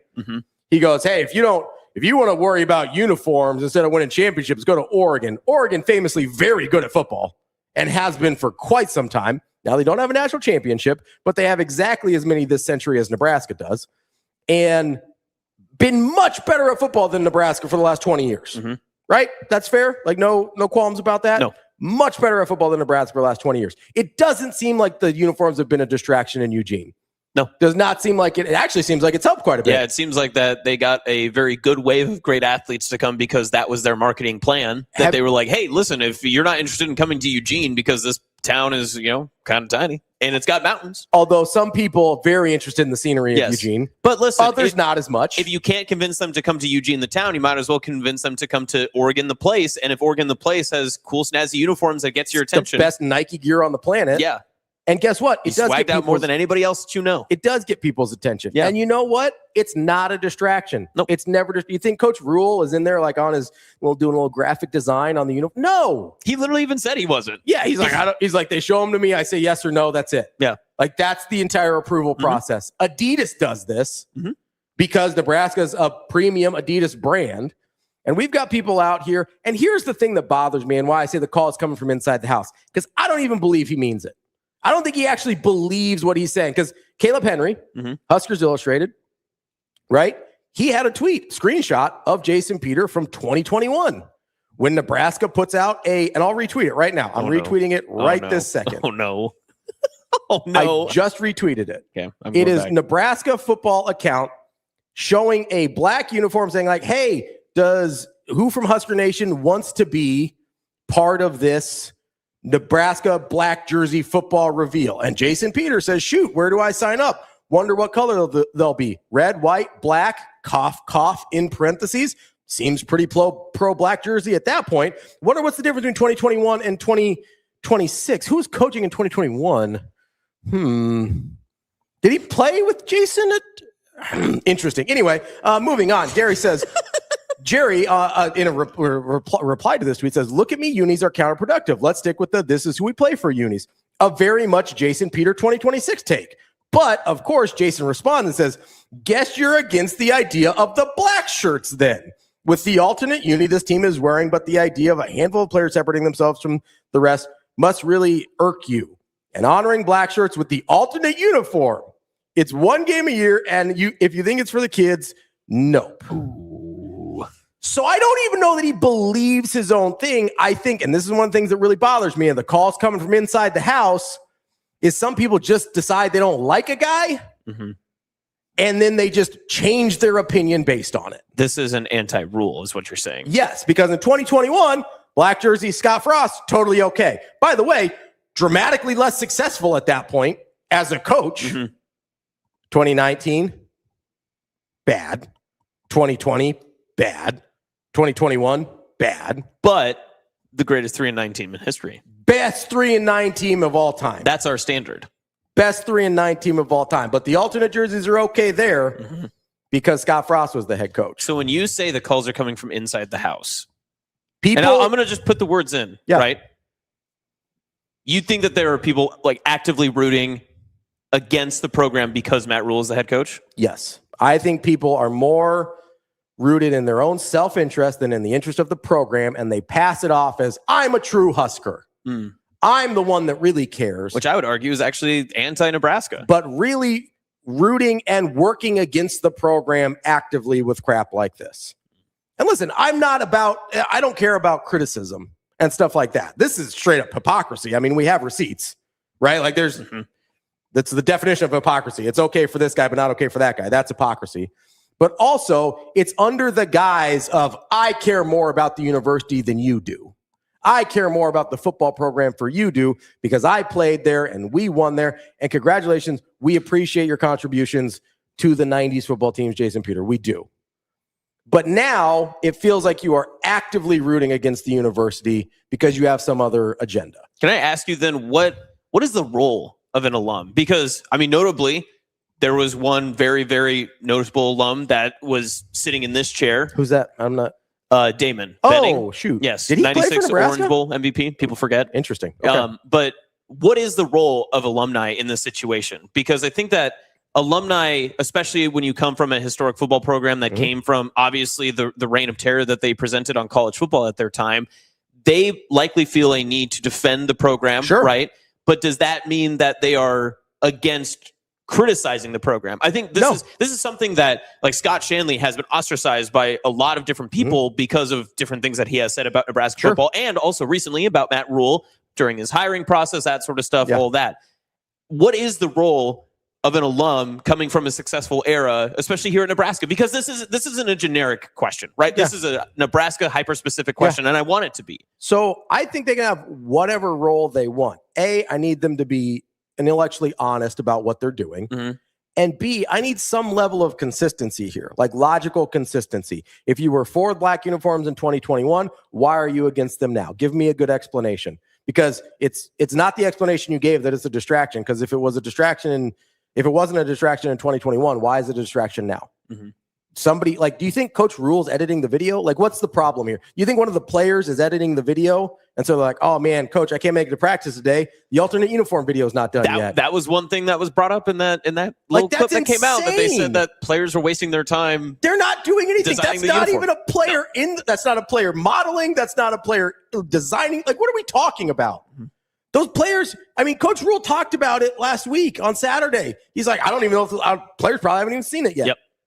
Like, that's the truth of the situation. So what is your goal here? I don't care what the role you have is, but be intellectually honest about it and have logical consistency about it. I would argue that the role of an alum in this situation, and again, like this is a very great topic, right? This is something that everyone can share their different feelings or opinions on. Everyone's going to feel differently. Nebraska has a very active former player alum. Like, there's lots of people that have platforms and shows and whatever else, and that's fine. That's and they're great. almost encouraged to do so. That's great. We as a fan base are rabid we want for to that. hear from them, and I love that. Like, there's a reason DB was like initially kind of tabbed for this, and then people are like, oh, he's really good at this, and he gets all these opportunities, which is awesome. I love that the former players want to be involved, but at the end of the day, when it starts to feel like you're no longer rooting for the university, like, that's where I have a problem. And that's what I think the role of an alum, especially from the most successful era of Nebraska football, is that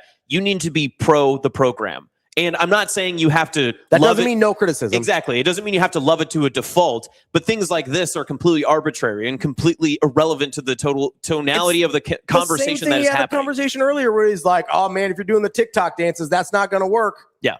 Like, what are we talking? Like, who cares? And this is clearly, as it's been pointed out, and I shouldn't say clearly, but it looks to be blurred lines between supporting a program in which you're alumni of and that you claim to support, and also supporting the people that you played with. Yes. Those are two different things. And I think that sometimes people as a whole can struggle with that because, I mean, go back to some of your best high school friends, right? Like you can be good friends with them. You can see them later in life, but there always comes a time when you are an adult, when you separate from the people you grew up with because of X, Y, or Z, or choices that they made, or life decisions that came between the two of you. You can actively choose to continue to root for that person, support that person. But at some point, and I think many people can relate to this, we all get into a situation where it's like, I can't tie my ship to you anymore. I've got to untether. I've got to distance myself, whatever. And that's what I think the alum coming from the 90s, from whatever era of college football, and especially the era of Nebraska football, if you are from as successful, if you're from any era, honestly, like truthfully, if you're from any era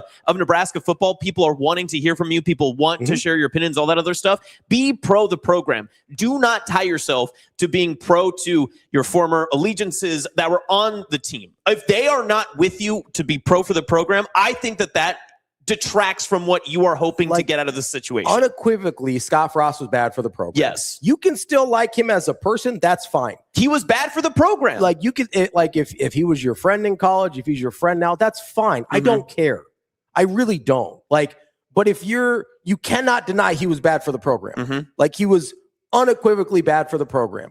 And Matt Rule has unequivocally been better for the program than Scott Frost. However you feel about whether he should still be the head coach there, whether there's been enough progress, he has been better for the program than Scott Frost. There is no question about that. And if you can't see that, then you're not for the program. You're for Scott Frost. Yes. Which, that's where I start to have problems. You can still be friends with Scott Frost and understand he was bad for the programs, and you can not be a huge fan of Matt Rule and understand he's been better for the program. But what are your goals here?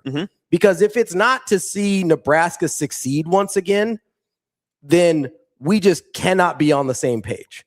And again, that doesn't mean no criticism.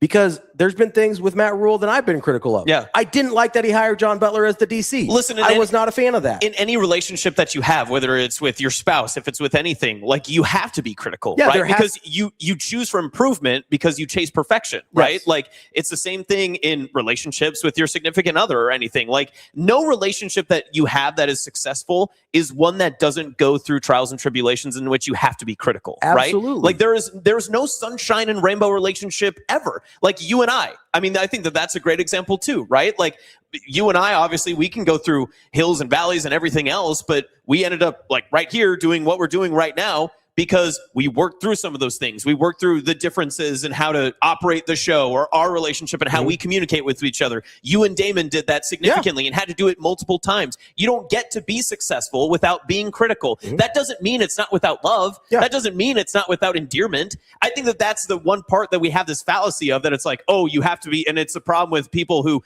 fly into this show randomly oftentimes, right? That they're like, you guys are just Husker homers. You guys just love Nebraska and you'll never, you're just like pooping rainbows and the sunshine comes out of your back end and all that sort of stuff too. No, like there is criticism and being critical, and there's also on the same point, I think it's on the exact same page of being, hey, I still have love for this program. I just want to see it at its best form. I want it to be the best it can be. Here's the difference. You will use the scenario that you just came up with co-hosts on a show like this, right?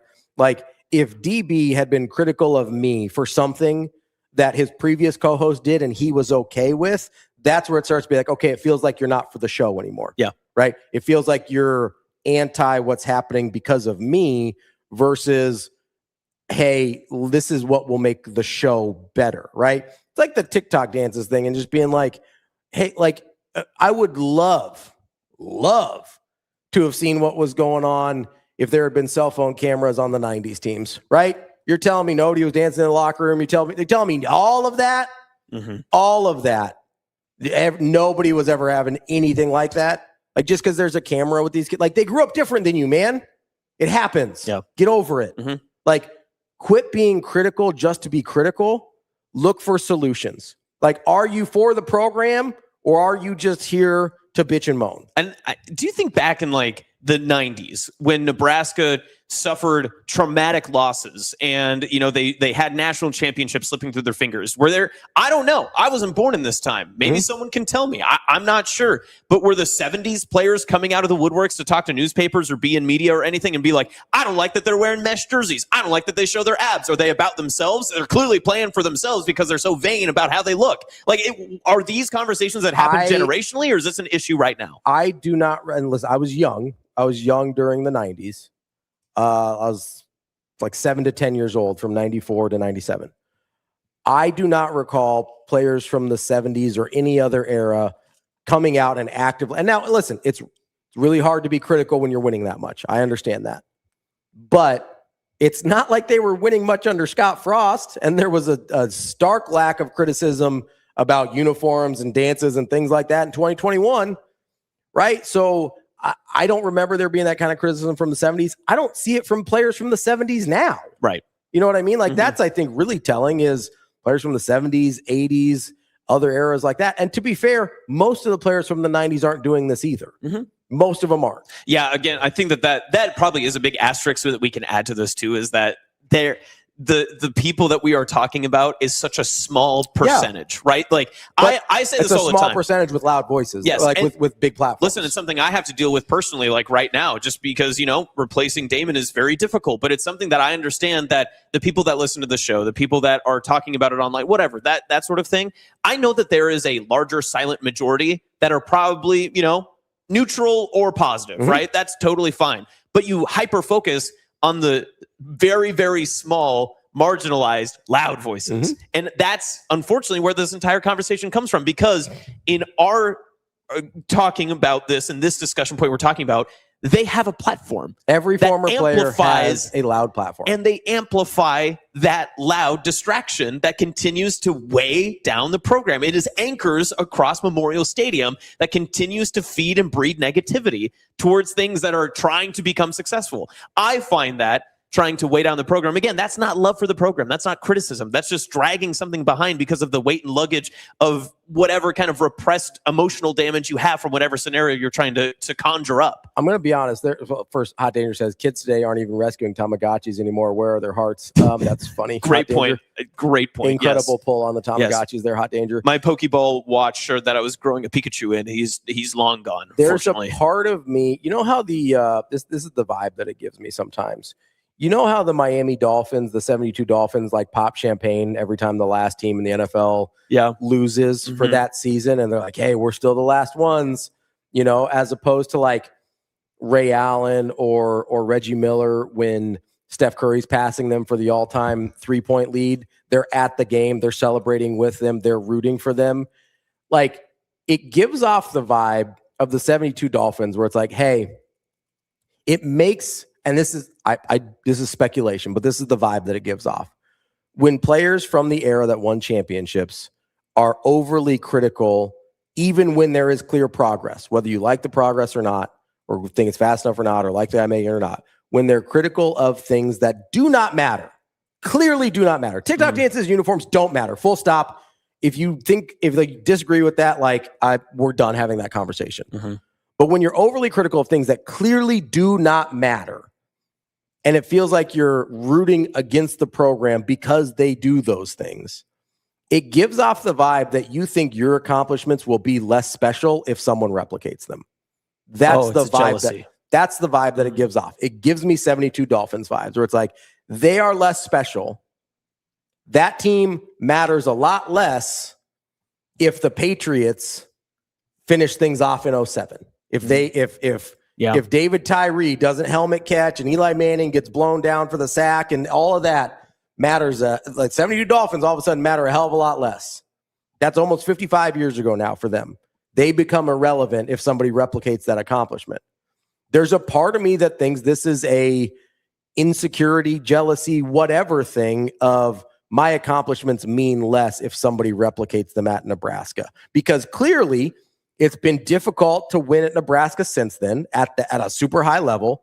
It's been difficult to be nationally relevant. I mean, basically since 01, Nebraska has not been nationally relevant in that sense. We're going on 25 years of not being nationally relevant and 30 years basically since the last championship. So clearly that group had to be so special in order to accomplish this thing at a place that it's very hard to do.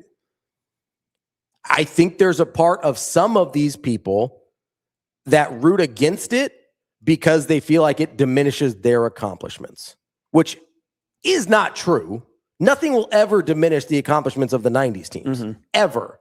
But that's what it feels like. It gives 72 Dolphins vibes where they're terrified of being irrelevant if somebody else does what they did. There will always be people in this state, for as long as it goes on, that no matter how long you do this show, how popular this show can grow, whatever, there will be people that will disagree with you if a former player says something the opposite of what you say. 100%.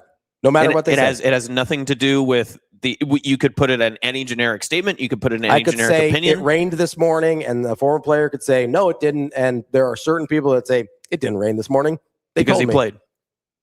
Or I could say, hey, this is the defense they're running, and it could be true. And a former player would say, now actually they're doing this. And they would be right. And they'd be like, no, the former player said it. They're true. And they might not even watch the game, right? Like that happens, right? It's happened, I think, to all of us.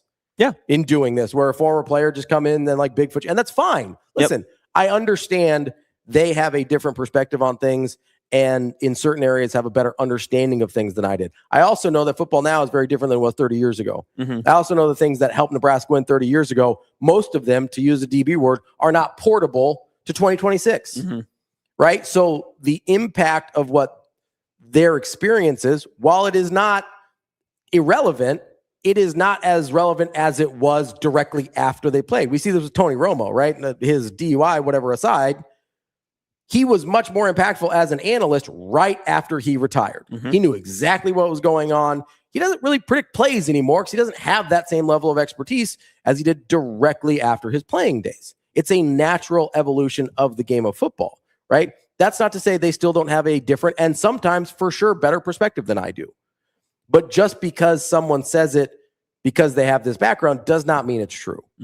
And listen, amazing Daniel brought up, hey, I don't know if it's fair if Nebraska made a CFP. I'm sure Jason Peter and everybody else would be happy. Sure.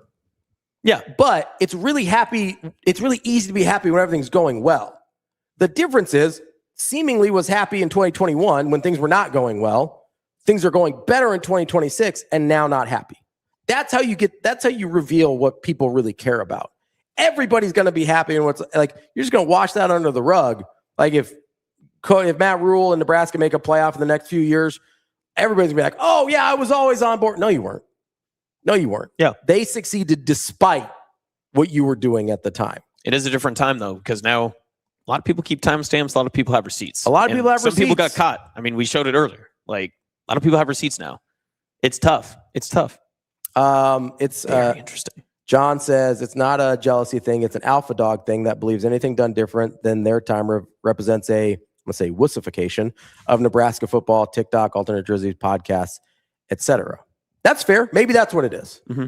I might be misplacing the motivations. That's totally fair. I also think it's insane to think that football players aren't tough now because they're on TikTok. Like, I just don't think that's true. Yeah. I don't think most people that coach players, like Matt Rule played in the 90s. You think he thinks his players aren't tough now because they have cell phones? And also, I mean, this is kind of the generational topic of it all too, but like they don't even wear the same uniforms that they did back in the 90s, like across college football at all. Mm-hmm. Who's wearing the exact same uniforms? Nobody is. Like even Penn State has updated their stuff. Alabama's updated their stuff. Like everybody is updating the major brands, all that other stuff. I know this isn't a uniform conversation, but is anything the same as the 90s college football as it is today? Nothing is. Like the offenses, the defenses, everything. Like why would we not transform and update and kind of work with how football and how the world is updating and everything else? Like it just seems, truthfully, it just seems lazy. It just truthfully just seems lazy. The rankings, all of that. It's all different. Great argument. I mean, we've had like 4 different ways to crown national championships since the 90s. Yes. Right? I mean, we went. Not even the historic stadiums are the same. Yeah. Hot Teacher says that's what some folks did with Hoiberg. It's 100% right. We had people trying to run Hoiberg out of town.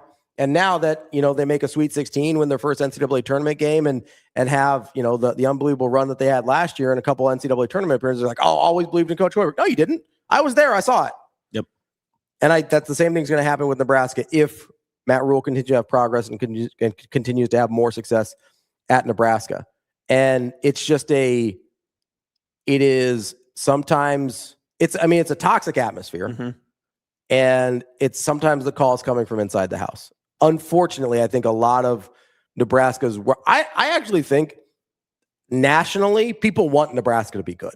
I think so too. That's the sense that I get whenever I talk We asked Schick last week, right? I mean, Yeah. that was something that we asked, that he said like people from the national scope are interested in what's happening in Lincoln, but they have been written off because of the lack of success, the lack of wins, the lack of, just national discourse that comes in. But every single offseason, national shows are talking about Nebraska, and it's not because we're hyper focused and searching for Nebraska and AI algorithms. It's because it's naturally happening because they are a part of the sport. They are a lifeblood of the sport. They're not Tulane.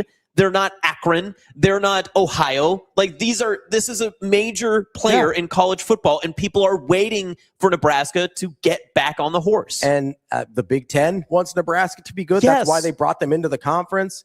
Nationally, I think they want Nebraska to be good because Nebraska means more money for everyone. Yes. Even when Nebraska's been bad, they mean money for everybody. The better Nebraska gets, the more money it means for everybody because of how devoted the fan base is. I mean, we talked about television and everything yesterday when the night or the potential night game and the blackout game are all announced and all that other stuff. You don't think that NBC wants to put Memorial Stadium in its primetime lights at night against a major opponent? Of course they do. You don't think they want October 31st to be undefeated versus undefeated with Washington in a blackout? They want that more than anything. Why do you think it was a big deal that CBS picked Nebraska, Michigan last year? It was 2 of the most iconic brands and winningest programs in college football, and they wanted to celebrate that, and they were praying that both those teams were going to be CFP contenders because then the game mattered. College football mattered in Lincoln. They, again, would never put it in these terms and would never admit this, but I think a lot of times more people outside of the program in terms of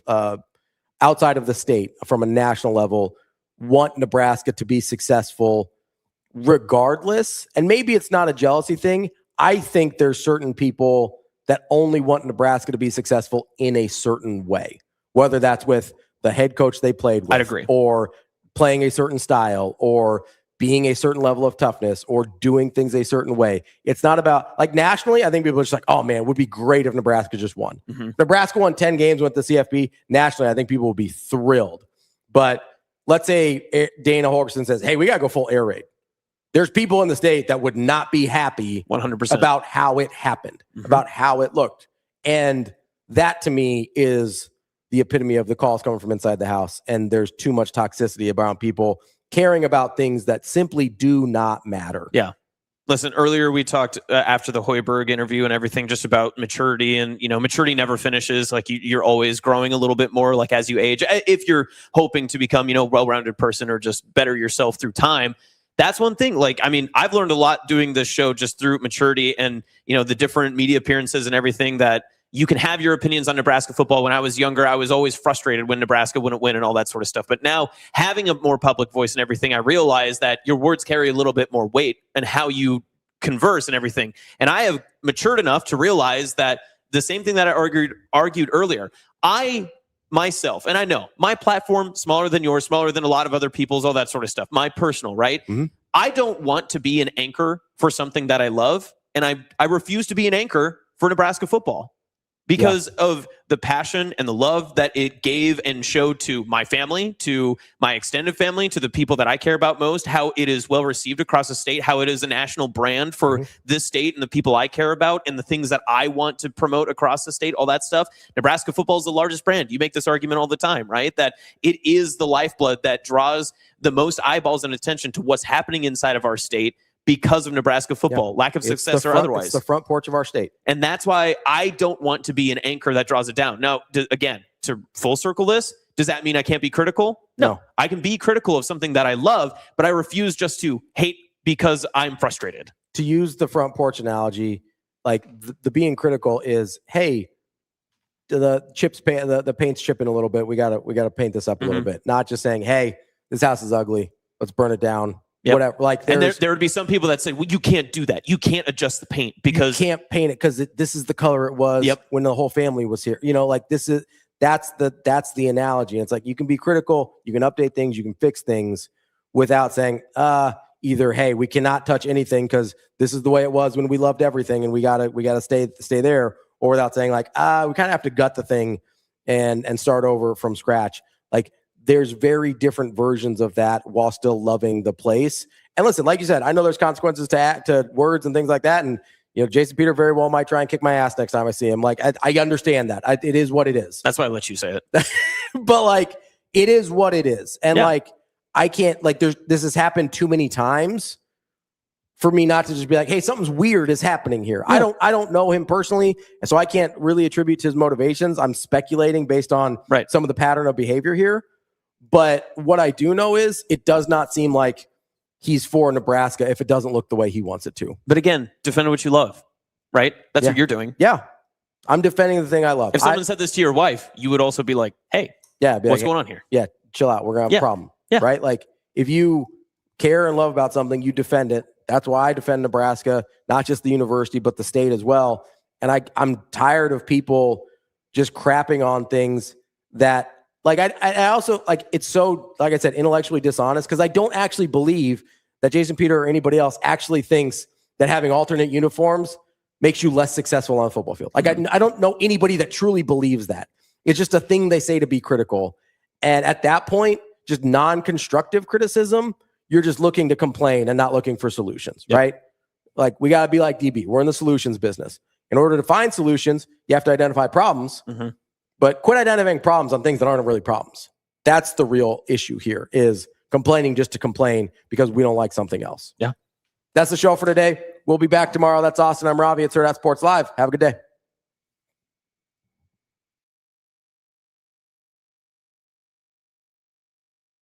See you. Have a good day. Love you.